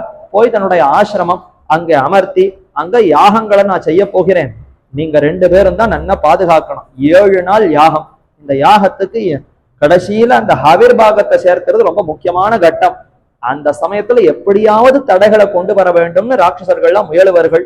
நீ அந்த ராட்சசர்கள் என்ன சூது செய்தாலும் என்ன தடையை கொண்டு வந்தாலும் அவர்களை ஒன்றுமில்லாதபடி முடித்து அந்த தடைகளை எல்லாம் தகர்த்து வேள்வியை நன்றாக முடித்து கொடுக்க வேண்டும் ராமா என்று எல்லாத்தையும் சொல்லி கொடுத்தார். பலா அதிபலாங்கிற மந்திரங்களை எல்லாம் சொல்லி சிறந்த அஸ்திரங்களை எல்லாம் கொடுத்து நீ இந்த யாகத்தை நன்றாக காக்க வேண்டும் என்று ராமனிடத்தில் ஒப்படைத்தார். சரின்னு இவர்களும் ஏற்றுக்கொண்டார்கள். ராம லக்ஷ்மணர்கள் கையில வில்லையும் அம்பையும் பற்றி கொண்டு யாகசாலையை சுத்தி சுத்தி வலம் வந்தார்களாம். இந்த யாகத்தை நன்றாக விஸ்வாமித்திரர் நடவதற்கு பல ரிஷிகளும் உறுதுணையா இருந்தார்கள். இத்தனை பேரும் உட்கார்ந்து கொண்டு யாகத்தை செய்ய இவர்கள் இரவும் பகலும் 2 வேளையுமா சுத்தி சுத்தி உறங்காமல் எப்போதும் இந்த யாகசாலையை சுத்தி கொண்டு ரிஷிகளை சுத்தி கொண்டு பாதுகாவலர்களாக ராமலட்சுமணர்கள் இருக்க, அப்பொழுது மாரீச்சன் சுபாகு அந்த இருவரும் முதல்ல எதிர்த்து வந்தார்கள். வந்து இந்த ஹோமத்தை எப்படியாவது தடுக்கணும், யாகத்தை தடுக்கணும்னு வருகிற சமயத்திலே கண்டனர். லக்ஷ்மணர் பார்த்து அதோ ராட்சசர்கள் வருகிறார்கள்னு அந்த ராட்சசர்களை பார்த்து அம்பு எய்ய, ராமனும் அம்பு எய்ய, இருவருமாக சேர்ந்து அம்புகளை எய்ய, அதுல மாரீச்சனானவன் ஓட ஓட விரட்டி அடிக்கப்பட்டான். வெகு தூரம் போய் சமுத்திரத்துக்கு அப்பால போய் எங்கேயோ போய் ஒளிந்து கொண்டு விட்டான். எங்கேயோ நடக்கிறது பீகார்ல. அங்கிருந்து சமுத்திரத்தை தாண்டி விரட்டி அடிக்க வேண்டும்னா எவ்வளவு தூரம் கொண்டு போய் விட்டுருக்கோம். ஒரு ராமனுடைய அம்பு மாரீச்சனை துரத்தி கொண்டு போய் எங்கேயோ ஒளிந்து கொண்டும்படியாக அப்படி விரட்டி விட்டது. மற்றொரு அம்பு சுபாகுங்கிற அந்த அரக்கனுடைய உயிரையே மாய்த்து விட்டது, பிராணனே போய்விட்டது. அப்ப மாரீச்சனை ஓட ஓட விரட்டினார், சுபாகுவை அழித்தார். இதை பார்த்த உடனே தாயான தாடகை அவளுக்கு மிகுந்த சினம், கோபம் வந்து அவள் எதிர்த்து வந்தாள். பார்ப்பதற்கே பயங்கர உருவம், பெரிய உருவம் எடுத்துக்கொண்டு அந்த தாடகை வருகிறாள். அவள் கழுத்துல ஒரு ஆபரணமா காரைன்னு ஒரு ஆபரணம் போட்டு இருக்கா. அது எப்படி இருக்கும்? சின்ன சின்ன மணிகள், இப்படி இவ்வளவு பெரிய பெரிய மணிகளா நடுவுல ஒரு கம்பி போல ஒரு அமைப்புல அதெல்லாம் கோர்க்கப்பட்டு காரைன்னு ஒரு ஆபரணம். பெண்களுக்கு அந்த காலத்துல ரொம்ப விசேஷமா சொல்லப்பட்ட ஆபரணம். இவள் அரக்கி அல்லவா, இவள் கூட கழுத்துல அந்த மாதிரி ஆபரணம் போட்டு இருக்காளாம். இவளுடைய அந்த காரைக்கு எது அந்த மணிகளா இருக்கிறதுன்னா யானைகள். இத மாதிரி கோடிக்கணக்கான ஆயிரக்கணக்கான யானைகளை கொன்று அந்த யானைகளுடைய துதிக்கை வால், யானையினுடைய ஒரு துதிக்கையும் மற்றொரு யானையினுடைய வாளையும் சேர்த்து முடிச்சு போடுவாளாம். அடுத்து இந்த யானையினுடைய வாளையும் இன்னொரு யானையினுடைய துதிக்கையும் சேர்த்து முடிச்சு போடுவாளாம். இந்த மாதிரி ஒரு 1000 யானையை முடிச்சு போட்டு ஒன்னா அப்படி தூக்கினா அதுதான் அவள் கழுத்துல போட்டு இருக்கக்கூடிய காரைங்கிற ஆபரணமா. 1000 யானைகளை அதனுடைய வாளையும் துதிக்கையும் சேர்த்து முடிச்சு போட்டு அப்படி தூக்கினா எவ்வளவு பெரிய உருவமா இருக்கும். அதை தான் கழுத்துல பெரிய ஆபரணமா போட்டு இருக்கான கழுத்து எவ்வளவு பெருசா இருக்கும். அப்ப எவ்வளவு பெரிய உருவமா இருப்பாள் அந்த தாட்டகை. அப்பேற்பட்ட பெரிய உருவத்தோடு தாட்டகை வந்து நிற்க சற்று ராமனே இது என்ன ஒரு பெண் வந்திருக்கிறாளேன்னு சற்று தயங்கினார். அப்ப விஸ்வாமித்திரர் சொல்லுகிறார், பெண்ணுன்னு பார்க்க வேண்டாம், இப்பதான் முதல்ல யுத்தம் செய்ய போகிறார், பெண்ணை எதிர்க்க வேண்டுமான இவள் சற்று கலங்குகிறார். ராமன் கலங்க வேண்டாம், இந்த பெண்ணுன்னு பார்க்க வேண்டாம், இவள் பேய். இவள் தான் இப்ப மேற்கொண்டு இத்தனை அரக்கர்களையே உற்பத்தி பண்ணி அவர்கள் மூலமா நாசம் செய்கிறாள். ஆகவே இவளை விட்டு வைப்பது தகாது. நீ பெண்ணுன்னு பார்க்க உருவம் தான் பெண், ஆனா மனது முழுக்க ஒரே அழுக்கு, ஒரே தமோகுணம் ரஜோகுணம் பிடித்தவள். ஆகவே இவளையும் முடித்து விடு என்று சொல்ல தாட்டகையும் முடிக்கிறார். ஆக தாட்டகையும் ஒரே அம்பிலே அந்த தாட்டகையினுடைய உயிரையும் மாய்த்தார். வந்ததிருந்த தாடகை தன் உரத்தை கீறி வருகுருதி பொழிதர வன் கணையொன்னேவி மந்திரங்கொள் மரமுனிவன் வேள்வி காத்து வள்ளரக்கர் உயிருண்ட மைந்தன் தன்னைன்னு குலசேகராழ்வார் பெருமாள் திருமொழியில் அற்புதமா சாதிக்கிறார். வந்து எதிர்த்த தாடகை தன் உரத்தை கீறி, தானே வந்து எதிர்த்தாளாம். தாடகை தாம் பாட்டக வாழ்ந்திருந்தா ராமன் ஒன்னும் எதிர்த்திருக்கவே மாட்டார். ஆனால் அவனே வலிய வந்து ராமனை எதிர்த்திருக்கிறார். ஒரு விளக்கு ஏற்றி வைப்போம், விட்டில் பூச்சின்னு சில பூச்சிகள் எல்லாம் அப்படி வந்து விளக்குல வந்து விழும். விளக்கு ஏத்தி வச்சது நன்மைக்காக, வெளிச்சம் வரட்டும், பலருக்கும் இது உபயோகப்படும்ங்கிற நன்மையை கருதிதான் விளக்கு ஏத்தி வச்சிருக்கான். ஆனா பூச்சி வந்து வேணும்னா விளக்கு ஏத்தி வைப்பா. ஆனால் அந்த பூச்சி என்ன பண்றது, தானே வந்து அந்த விளக்கினுடைய நெருப்புல வந்து விழுந்து உயிரை மாய்த்து விட கொள்கிறது. அப்ப இதற்கு யார காரணமா சொல்ல முடியும், யார குத்தம் சொல்ல முடியும்? விளக்கேத்தி வச்சவாளை குத்தம் சொல்றதா, வந்து விழுந்த விட்டில் பூச்சியை குத்தம் சொல்றதா? விளக்கு ஏத்தினதுனால தானே பூச்சி வந்து விழுந்தது. ஆகவே விளக்கேத்தினவர் பேர்ல தான் குத்தம்னு சொன்னால் அதை விட முட்டாள்தனம் வேற ஒன்றுமே இல்லை. ஆனா நாம தான் அப்படித்தான் சொல்லுவோம். ஆனா உண்மையில எது குத்தம்? விட்டில் பூச்சி வந்து விழுந்ததானே குத்தம். அது மாதிரி தாடகை சுபாகும் மாரீச்சன் முதலான அரக்கர்கள் தாங்களே வந்து ராமனை வந்து எதிர்த்து தங்களுடைய பிராணனை போக்கி கொண்டிருக்கிறார்கள். ஆனால் ராமனிடத்துல அவனுக்குத்தான் அவதூறு, மாறி இப்படியெல்லாம் கொள்ளுகிறான், இப்படியெல்லாம் அரக்கர்களை முடித்திருக்கிறான்னு நாஸ்திகர்கள் யாரோ அறியாதவர்கள் பேசலாம். ஆனா உண்மை அதுவல்ல. அவர்கள் வந்து எதிர்த்தார்கள், மாண்டு போனார்கள். வந்து வணங்கினால் வாழ்ச்சியே பெறலாம். அப்ப வந்து எதிர்த்த தாடகை தன் உரத்தை கீறி வருகுருதி பொழிதர வன் கணையொன்னேவி, அப்படியே ரத்தம் சொட்ட சொட்ட தாடகையை மாய்த்தான். மந்திரம் கொள் மறைமுனிவன் வேள்வி காத்து என்று அந்த வேள்வி யாகத்தை செவ்வனே முடித்து அவபிரதம் ஆட்டிய அடுதரல் அயோத்தி எம்மரசேன்னு திருப்பள்ளி எழுச்சியில தொண்டரடிப்படி ஆழ்வார் தெரிவிக்கிறார். நன்றாக விஸ்வாமித்திரர் அவபிரத ஸ்நானம் பண்ணுமா போல செய்து முடித்தாராம். இந்த யாகத்தை செய்து முடித்தால், நல்ல காரியங்களை முடித்தால் தீர்த்தமாடுவதுன்னு ஒரு வழக்கம் உண்டு. சஷ்டியப்த பூர்த்தி முதலான அந்த சமயங்கள் எல்லாம் சாந்தின்னு சொல்லி நிறைய அந்த மந்திரங்களை சொல்லி கடத்துல தீர்த்தத்துக்கு ஆவாகனங்களை செய்து இருவரையுமா தம்பதிகளை உட்கார வைத்து மேல அந்த நீரை சேர்த்து அபிஷேகம் செய்கிறார்களா, அவர்களை அந்த தீர்த்தத்தினால குளிப்பாட்டுகிறார்கள், நீராட செய்கிறார்கள். ஏன்னா நல்ல காரியங்களை செய்யும் பொழுது அந்த நீராடுதல்ங்கிறது ஒரு சிறந்தது. அதே மாதிரி இப்போ உற்சவங்கள் கோவில் நடத்தால் தீர்த்தவாரி உற்சவம் நடைபெறுகிறது, அதுல பலருமாக போய் தீர்த்தமாடுகிறோம்.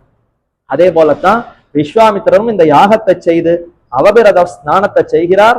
அப்படி ஆட்டிய அடுதிரல் அயோத்தியம் அரசே, அயோத்திக்கு அரசனா இருக்கக்கூடிய தசரதன், அவருடைய மைந்தனா இருக்கக்கூடிய ராமனுக்கு அடுதிரல் சிறந்த ஆற்றலாலே இந்த அரக்கர்களை எல்லாம் முடித்து விஸ்வாமித்திரருடைய யாகத்தை நன்றாக நிறைவேற்றினான். ஆயித்த யாகம் நிறைவேறியது. விஸ்வாமித்திரர் பார்த்தார், இந்த பிள்ளைகளை சற்று பரீட்சித்து பார்க்கலாம். ஆயித்து ராமா, நீ வந்த வேலை நன்றாக முடிந்து விட்டது, இனி உன் வழி பார்த்து செல்லலாம்னு ஒரு வார்த்தையை சொன்னார். அப்பதான் சாமர்த்தியமான பிள்ளைகள் யோசித்தார்கள், எங்க தகப்பனார் இவரிடத்துல கொடுத்து அனுப்பும் பொழுது என்ன சொல்லி கொடுத்தார்? வசிஷ்டரை என்ன சொல்லி அனுப்பினார்? ஒண்ணுமில்ல, உன் குழந்தைகளுடைய நன்மைக்காகத்தான் இவர் அழைத்து கொண்டு போகிறார் என்று சொல்லித்தானே அனுப்பி வைத்தார். நமக்கு ஒன்றும் நன்மை ஏற்பட்டதா தெரியலையே. விஸ்வாமித்திரருக்கு நன்மை ஏற்பட்டது, அவருடைய யாகம் நிறைவேறியது. நமக்கு ஒன்றும் நன்மையே ஏற்படலையே. இவர் என்ன இப்பவே நம்மை கைவிட விட்டு எங்கேயோ நம்ம கைவிட பார்க்கிறாரே, கூடாது. இவர் பின்னாடியே போய் நம்முடைய நன்மையை நாமும் ஏற்படுத்திக் கொள்ளணும். நமக்கு இன்னும் நன்மை எது? திருக்கல்யாணம் தான் நன்மை. சீதா பிராட்டியை பார்த்து அடைய வேண்டும். அந்த நன்மை இன்னும் ஏற்படுவதற்கு முன்பு இவர் என்ன நம்மை நழுவ பார்க்கிறார்? முடியாதுன்னு சொல்லி சாமர்த்தியமா பதில் சொல்லுகிறார்கள். இங்கரவ் சமுபஸ்திதோ இமௌஷ முனிஷார்துல, ஏ முனிவர் பெருமானே, இப்படி சொல்லலாமா? நாங்கள் இருவரும் உன்னுடைய தொண்டர்கள். தொண்டர்களா இருக்கக்கூடிய எங்களை பார்த்து உன் இஷ்டப்படி போன்னு சொல்வதா, என்னோடு வான் அழைத்து கொண்டு தொண்டை ஏற்றுக்கொள்வதா? உன்னுடைய சேவகர்கள் நாங்கள். ஆகவே நீர் தான் பார்த்து நம்ம அழைத்துக் கொள்ள வேண்டுமே தவிர நீ அங்கு போ இங்கு போன்னு என் இஷ்டத்துக்கு விடக்கூடாது. நீர் எங்கு போகிறோரோ அங்கு நாமும் வருவோம் என்று குழந்தைகள் சொல்ல, சாமர்த்தியமான பிள்ளைகளா இருக்கிறதே, சரி அவர்களுடைய நன்மையும் இனி மேற்கொண்டு செய்வோம் என்று அப்படியே அழைத்து கொண்டு போனால், வழி இடையே ஒரு ஆசிரமத்தின் வழியாக போகிறார்கள். அந்த ஆசிரமம் பாழடைந்து சிதிலமாக கிடக்கிறது. அருகே ஒரு கல் இருக்கிறது. அந்த பக்கமா ராமன் அப்படி நடந்து போக, ராமனுடைய திருவடிப்பட்டு அந்த கல்லானவள் பெண்ணானாள். அகலிகைங்கிற அந்த பெண் ரிஷி பத்னி. அவள் சாபவசத்தினாலே கல்லாக கிடக்க, அந்த சாபம் அந்த ராமனுடைய திருவடி ஸ்பர்ஷம் பட்டு அந்த சாப விமோசனம் ஆயித்து. அகலிகை சாப விமோசனமே பெற்று பெண்ணாக மாறி வணங்கி ராமனுக்கு மரியாதைகளை செலுத்தினால், வணக்கத்தை செலுத்தினால். ராமனுக்கு ஒண்ணுமே புரியல். இது என்ன, ஏதோ இப்படி நடந்து வந்தோம், திடீரென காலடிபட்டு இந்த கல்லா இருந்தது பெண்ணாக மாறிவிட்டது, இது என்ன ஆச்சரியம் என்று விஸ்வாமித்திரிடத்துல கேட்க, அப்ப அகலிகையினுடைய பூர்வ விற்த்தாந்தம், அந்த ஆசிரமத்துல என்னெல்லாம் நடைபெற்றது அந்த விஷயத்தை எல்லாம் எடுத்து சொல்லி, மேற்கொண்டு அந்த அகலிகையினுடைய அனுகிரகத்தையும் பெற்றுக்கொண்டு இந்த குழந்தைகள் ராமன் லக்ஷ்மணர் இருவருமாக நடக்கிறார்கள். அப்படியே மிதிலாவை நோக்கி அழைத்து கொண்டு போகிறார்கள். மிதிலா அதுதான் ஜனகபுரி, சீதா பிராட்டியினுடைய அவதார இடம். இன்னைக்கும் சீதாமர்ரின்னு ஒரு இடம் இருக்கிறது. அந்த இடத்துல தான் சீதை கண்டெடுக்கப்பட்டாள். அயோனிஜையாக பிறந்தவள் சீதை. ராமன் கூட கர்ப்பவாசம் இருந்து பிறந்தான். சீதை யாருடைய கர்ப்பத்துல கூட தங்கலையாம். அவள் தானே தம்மை வெளிப்படுத்தி கொண்டாள். ஜனகன் அவர் ஒரு யாகத்தை செய்யும் பொழுது நிலத்தை உழுதார். என்ன, அந்த நிலத்தை எல்லாம் உழுது செப்பனிட்டு நன்றாக யாக வேதியை அமைக்க வேண்டும். அதனால அப்படி கலப்பையை வைத்துக் கொண்டு உழற சமயத்திலே கலப்பையினுடைய நுனி பட்டு ஒரு இடத்துல நின்றது. மேற்கொண்டு நுனி போகாமல் ஏன் இருக்கிறதுன்னு அப்படி பார்த்தால், ஆச்சரியமான ஒரு குழந்தை கண்ணிலே தென்பட, இது என்ன ஒரு பெண் குழந்தை, அவ்வளவு தேஜஸோய் ஒளிகரமாய் பிரகாசமாய் தென்படுகிறது என்று கண்டு எடுத்து அனைத்து உச்சி முகந்து பார்த்து சந்தோஷப்பட்டான். அது வரைக்கும் அந்த அரசன் ஜனகனுக்கு பெண்ணே கிடையாது. இப்படி ஒரு பெண் சிசு நமக்கு கிட்டி இருக்கிறாளேன்னு உச்சி முகந்து பார்த்து சந்தோஷப்பட்டு என்னுடைய மனைவியிடத்துல கொடுக்க, அவளுக்கும் பால் சுரந்தது. இந்த குழந்தை எடுத்து அணைத்து கொண்டு பாலூட்டி சீராட்டி வளர்த்தார். அந்த ஜனகர் சீதான்னே பேர் வைத்து விட்டார். சீதா என்ன அந்த கலப்பை நுனிக்கு பெயர். அந்த கலப்பை நுனிபட்டு தானே இவள் தென்பட்டாள். ஆகவே அவளுக்கும் சீதாங்கிற பெயரையே வைத்து விட்டார். இன்னும் பல திருநாமங்கள் சீதைக்கு ஏற்பட்டது. ஜனகனுடைய பெண் பிள்ளையானதுனால ஜானகி பெயர் ஏற்பட்டது. மிதிலாங்கிற தேசத்தினுடைய அரசன் அவனுக்கு பெண்ணாக பிறந்ததுனால மைதிலிங்கிற பெயர் ஏற்பட்டது. இப்படியெல்லாம் பெயரும் சீரம் சிறப்புமாக சீதா பிராட்டி வளர்ந்தாள். அவளுக்கு 6 வயசு 6 வயசு ஆன உடனேயே கல்யாணத்துக்கு பார்க்க வேண்டும்னு ரொம்ப கவலையோடு இருந்தானா ஜனகன். இதை எங்க சொல்லுகிறாள்? சீதையே தம்முடைய வாயால தெரிவிக்கிறாள். பின்னாடி அந்த ஆசிரமத்துக்கு போகிற சமயத்திலே அங்க ரிஷியின் இடத்துல தன்னுடைய விற்த்தாந்தத்தை எல்லாம் ராமன் சொல்லுகிறார். அந்த இடத்துல சீதா பிராட்டியும் தன்னுடைய சரித்திரத்தை சொல்லக்கூடிய இடத்துல எங்க அப்பா தகப்பனார் ஜனகர் இருக்காரே, அப்படியே நான் 6 வயசு ஆன சமயத்துல போய் சமுத்திரத்துல விழுந்துட்டாருங்க. என்னம்மா நீ 6 வயசு ஆனதுக்கு அவரையும் சமுத்திரத்துல விழணும்னா, ஐயோ பெண்ணுக்கு கல்யாணம் ஆகலையேங்கிற கவலை, அதனால சமுத்திரத்துல விழுந்துட்டார். சமுத்திரத்துல விழுந்துட்டாரா? நேபாளத்துல சமுத்திரமே கிடையாது. நீங்க இருக்கக்கூடியது அந்த வடக்கு கோடி, தெற்கு கோடியில தானே சமுத்திரம் இருக்குன்னா, ஆமாமா நான் சமுத்திரம்னு சொன்னது கவலை என்னும் கடல், கவலை என்னும் பெரும் சாகரத்திலே ஜனகனே விழுந்து விட்டார். யாராக இருந்தாலும் சீதை போன்ற பெண்ணை பெற்றாலும் கடைசியில பெண் பெற்றவர்கள் சமுத்திரத்துல வேணும் போல் இருக்கு, கவலை கடல்ல வேணும் போல் இருக்கு. சீதையை போல பெண்ணை பெற்றால் அவசியம் சரியான ஒரு இடத்துல கைப்பிடித்து கொடுக்க வேண்டுமே. அதனால அந்த கவலை கடல்ல ஜனகர் விழுந்தாராம். யாருக்கு இந்த பெண்ணை கொடுப்பதுன்னு தெரியலையே, கன்னிகாதானம் யார் செய்து கொள்ள போகிறார், யார் பெற்றுக்கொள்ள போகிறார், யாருக்கு பாணிகிரகணம் நடைபெற போகிறதுன்னு புரியவில்லையேன்னு தவித்துக் கொண்டிருந்தார். கன்யா சுல்கம் என்று சுயம்பரத்திற்காக ஒரு விஷயத்தை அவன் வைத்தான். அந்த ஜனகருடைய அந்த பரம்பரைக்கு சிவ தனுசுங்கிற ஒரு பெரிய தனுசு வில் கிட்டி இருந்தது. அது ஒரு காலத்துல சிவனுடைய கையில இருந்த வில். தேவர்கள் அந்த ருத்ரனுக்கும் அதே போல விஷ்ணுவிற்கும் 2 பேருக்கும் நடுவாக ஒரு யுத்தத்தை ஏற்படுத்தி சண்டையை மூட்டி யாருக்கு சிறந்த ஆற்றல் சிறந்த அந்த வீரம் இருக்கிறதுன்னு பார்க்கணும்னு ஏற்படுத்தினார்கள். சரி, விளையாட்டுக்காக எம்பெருமான இசைந்தான். சரி பார்க்கலாம் யாருக்கு வீரம் இருக்கணும்னு தானே பார்க்கணும்னு ஆசைப்படுறா. காட்டினா போச்சு என்ன, பெருமானம் அந்த இடத்துல வந்து சேர்ந்தான். ஒரு பக்கம் ருத்ரன்.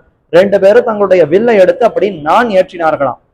அந்த நான் கயிறு அப்படி மேல ஏற்றி அதை நான் ஒளியை எழுப்பினார்கள். அப்படி எம்பெருமான் நான் ஏற்றி நான் ஒளி எழுப்ப இந்த சத்தத்தை கேட்டு சிவன் கையில இருந்த தனுசு கரகரான சத்தம் கேட்டு முறிந்து விட்டதாம். அப்பொழுதே அதுல சிறு பிளவு ஏற்பட்டது சிவதனுசிலே.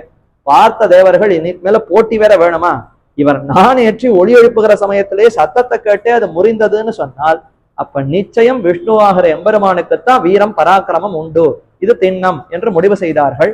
அந்த சிவதனுசு சிவன் கையில பற்றி இருந்த தனுசு அது அப்படி இந்த ஜனகருடைய பரம்பரைக்கு வந்து சேர ஜனக குல அரசர்கள் அவர்கள் தங்கள் கையில அதை வைத்துக் கொண்டிருந்தார்கள். இப்ப சீதாங்கிற இந்த பிராட்டியினுடைய கல்யாணத்திற்கு சுல்கமாய் இதைத்தான் வைத்திருந்தான். யார் ஒருவன் இந்த சிவதனுசுல நான் ஏற்றுகிறானோ, ஏன்னா அந்த தனுசு மிகுந்த பாரமாக இருப்பது, அதை ஒருத்தன் கையில அப்படி அனாயாசமாக எடுத்து பிடித்து நான் ஏற்றினால் அவன் தான் சிறந்த வீரன், சீதையை அடைவதற்கு தகுதியானவன் என்று ஏற்படுத்தி இருந்தான். பெரிய வெல் விழவு தனுர்யாகம் என்று ஒன்றை வைத்திருந்தான். இதை யாரு செவ்வனே நடத்த முடிக்கிறார்களோ அவர்களுக்கு பெண் கொடுக்கிறேன்னு ஏற்படுத்தி இருந்தான்.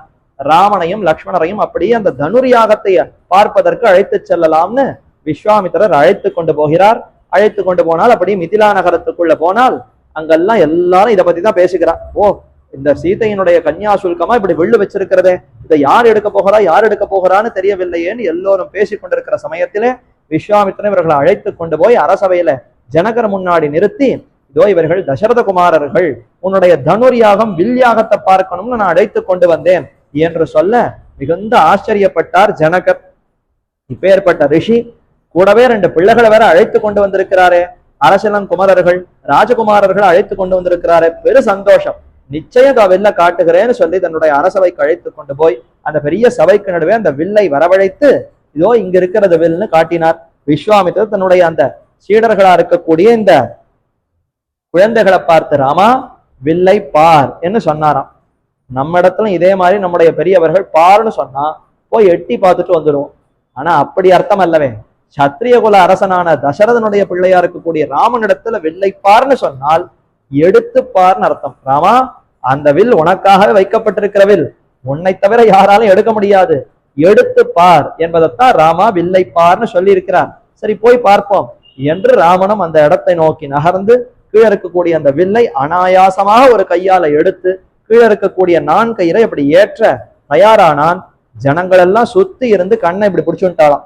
மேல் இமை கீழ் இமை ரெண்டும் மூடக்கூடாது, என்ன மூடி எடுத்துன்னா எந்த க்ஷணம் என்ன நடக்கும்னு தெரியலையே என்று கண் கொட்டாமல் பார்க்க வேண்டும். அப்படி பார்த்தார்கள். அப்படி பார்த்தாலும் என்ன நடந்ததுன்னு தெரியலையா. வில்லை எடுத்தது கண்டனர், இற்றது கேட்டனர்னு கம்ப நாட்டாழ்வார் கம்பராமாயணத்துல தெரிவிக்கிறார்.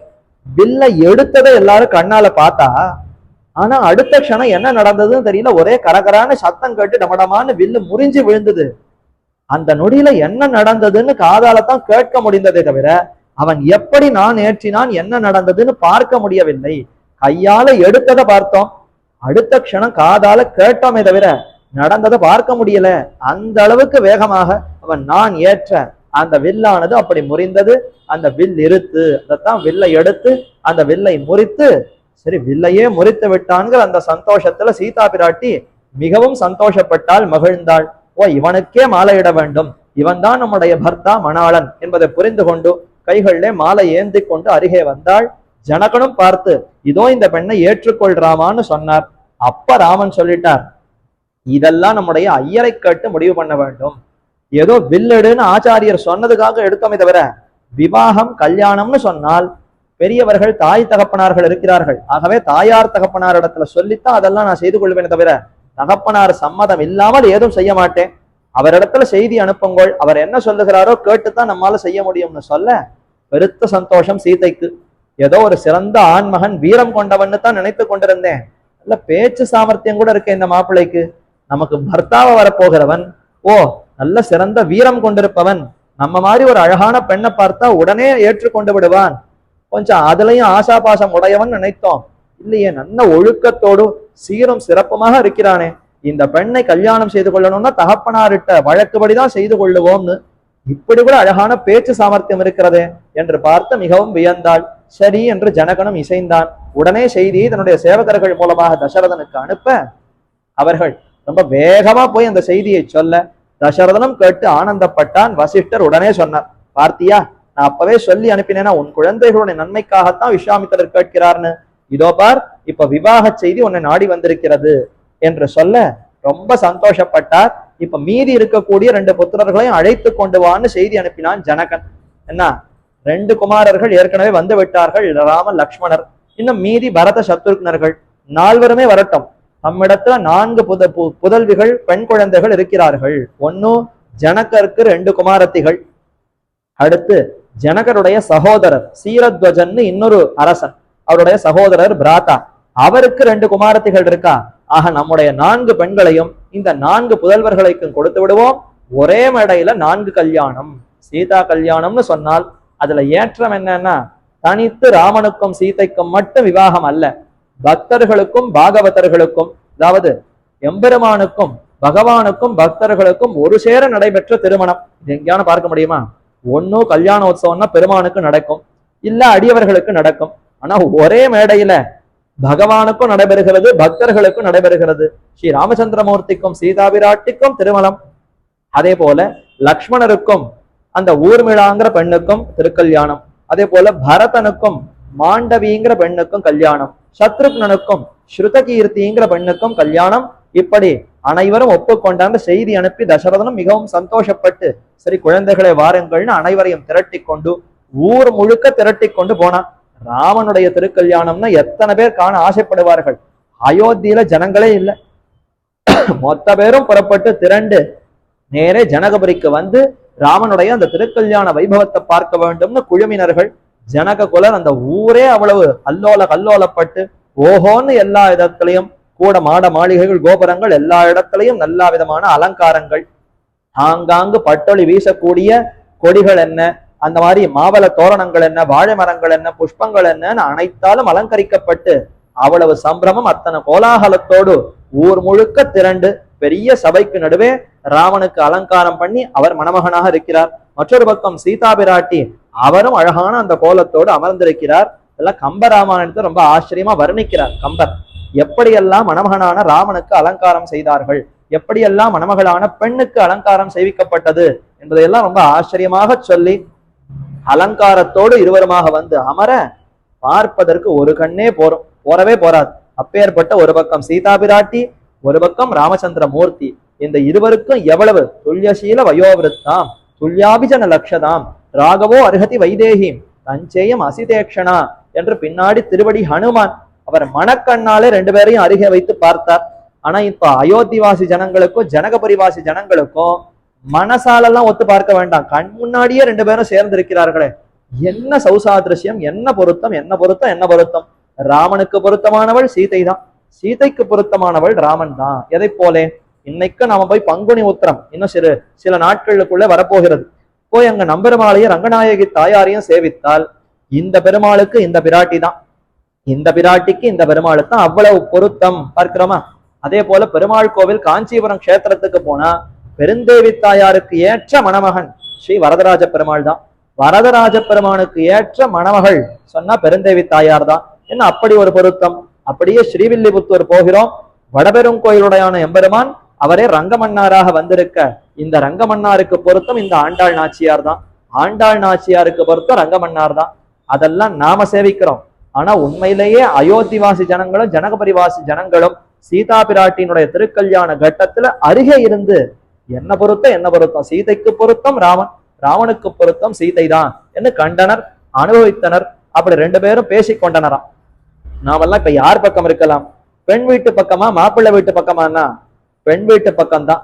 ஏன்னா அழகிய மணவாளன்னு தான் பெருமானுக்கு பெயர். சொல்லும் பொழுதே வர மாப்பிள்ளைன்னு சொல்றமே, ஆனால் தாயார்னு சொன்னால் நம்முடைய மாதா நம்முடைய பெண்கள் அந்த வாத்சல்யம் அன்பு அவளிடத்துல ஏற்படுகிறதா. அப்ப நாமெல்லாம் சீதையினுடைய பக்கம் தான். இப்ப ரெண்டு பேருக்கும் பேச்சுவார்த்தையா கல்யாணம்னு வந்து விடுத்துன்னா சம்பந்தி சண்டை இல்லாம ஒரு கல்யாணம் நடக்குமோ. அப்ப ரெண்டு வீட்டாரும் ஏதானு பேசிக்கணுமா, காரசாரமும் பேசிக்கணும். அயோத்திவாசி ஜனங்கள்லாம் ராமன் வீட்டார போல ஜனக குலத்து அந்த ஜனகருடைய அந்த ஜனகபுரியில இருக்கக்கூடிய ஜனங்கள் எல்லாம் சீதை வீட்டார் பக்கம் ரெண்டு பேரும் பேசிக்கிறாளாம். என்னமோ ராமன் அழகு அழகு பும்சாம் திருஷ்டி சித்தாபகாரினம்னு சொல்லுகிறீர்களே, என்ன அழகு, ராமனுடைய அழகை பத்தி கொஞ்சம் சொல்லுங்கோன்னு இவர்கள் கேட்க சொல்றமே, எங்கள் ராமனை பார்க்க வேண்டும்னு சொன்னால் 1000 கண்கள் வேணும், நம்பியை காணும் தோறும் 1000 நயனம் வேண்டும். ராமனை பார்க்கணும்னு சொன்னா 1000 கண்கள் வேண்டும், 2 கண்களால பார்த்து அனுபவிக்க முடியாது ராமனுடைய அழகுன்னு சொன்னாலும். ராமனுக்கே 1000 கண்கள் வேண்டும்னு சொன்னால் சீதைக்கு குறைவா? உடனே சீதை பக்கம் இருக்கக்கூடியவர்கள் பெண் வீட்டார்லாம் சொன்னாலாம், வாஸ்தவம் உங்க ராமனுக்கு 1000 கண்கள் இருந்தால் ராமனை அனுபவித்து விடலாம். கொம்பினை காணும் தோறும் குறிசிற்கும் அன்னதேயாம். எங்கள் சீதா பிராட்டியுடைய அழகு எப்படி தெரியுமோ, இந்த க்ஷணத்துக்கு சீதா பிராட்டியை பார்க்கணும்னா 1000 வேண்டும், அடுத்த க்ஷணத்துக்கு சீதா பிராட்டியை பார்க்கணும்னா இந்த 1000 போராது, இன்னொரு 1000 கடன் வாங்கினா தான் பார்க்க முடியுமே தவிர 1000 கண் இருந்தா ஒரு க்ஷணம் பார்க்கலாம், அடுத்த க்ஷணம் சீதா பிராட்டியுடைய அழகு அனுபவிக்க வேண்டும்னு சொன்னால் மற்றொரு 1000 கண்கள் வேண்டும். அப்ப ராமனுக்கு 1000 இருந்தா போறோம், அத்தோடு அவருடைய அழகு முடிந்தது. ஆனால் சீதையினுடைய அழகை பார்க்கணும்னா க்ஷணம்தோறும் நொடிதோறும் 1000 கண்கள் வேண்டும். இப்படி இரு பக்கத்திலும் இரு வீட்டாரும் பேசிக்கொள்ள ஜனகனானவன் தன் பெண்ணை இப்பொழுது கல்யாணம் பண்ணி கொடுக்கிறார். அற்புதமான ஸ்லோகம். இயம் சீதா மம சுதா சகதர்ம சரீதவ பிரதீட்சையேனாம் பத்ரந்தே பாணிம் கிருண்ணீஸ்வ பாணினா. சீதையை ஒரு பக்கம் அமர்த்தி, ஹே ராமா, இந்த சீதையை பார், இயம் சீதா மம சுதா, என் பெண் என்ன ஜனகர் சொல்லுகிறாராம். ஜனகருக்கு எதுலையுமே அபிமானமே கிடையாது, இது என்னுடையதுன்னு பற்றே கிடையாதாம், எதுலையுமே அவருக்கு பற்று கிடையாது. ஆனால் இப்பேற்பட்ட சீதையான உத்தமையான ஒரு பெண்ணை பெற்றவள், யார் தான் இவள் தன் பெண்ணுன்னு சொல்லாமல் இருக்க முடியும்? அந்த தன்னுடைய பெண்ணுன்னு சொல்லிப்பதுன்னு எல்லாரும் ஆசைப்படுவார்கள். அதே போலத்தான் ஜனகரம் ஆசைப்பட்டு, இதோ இங்க இருக்கக்கூடிய சீதை இவள் எப்பேற்பட்டவள், நீ என்னமோ கர்வித்து சுத்தி கொண்டிருக்கிறாயா, உனக்கு கர்வம் என்ன? நம்மை போல அழகன் உண்டா? நமக்கு இருக்கக்கூடிய அழகுக்கு மற்றொருவர் சமமாகவா நீ நினைத்து கொண்டிருக்கிறாய்? அந்த கர்வம் வேண்டாம், உனக்கு சமமானவள் அல்ல, உன்னை விட இன்னும் அழகில உயர்ந்தவள், குணங்களிலே பண்புகளிலே உயர்ந்தவள் இந்த சீதை. என்ன சீதையை காட்டி, இயம் சீதா மமசுதா, இதோ என்னுடைய சிறந்த குலத்திலே எனக்கு பிறந்தவள், நீயாவது கர்ப்பவாசம் இருந்து பிறந்தாய், இவள் அயோனிஜையாக தானே தம்மை வெளிப்படுத்தி கொண்டவள். மமசுதா சக தர்மச்சரீதவ, உன்னுடைய தர்மத்தை எல்லாம் நன்றாக முடித்து கொடுப்பவளை இவள் தான். ராமனுக்கு எது தர்மம்?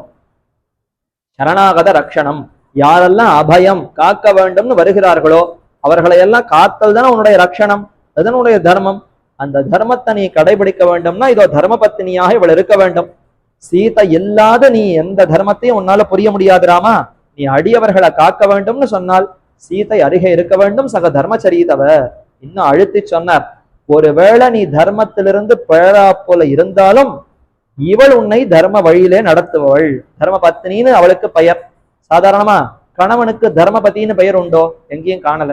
ஆனா மனைவிக்குத்தான் தர்மபத்னின்னு பெயர் இருக்கிறதே. சாஸ்திரத்திலேயே அவ்வளவு நம்பிக்கை பெண்ணிடத்துல இருக்கிறது. ஒரு பெண் தர்மத்திலிருந்து அவ்வளவு விரைவிலேயே தவறமாட்டாள்.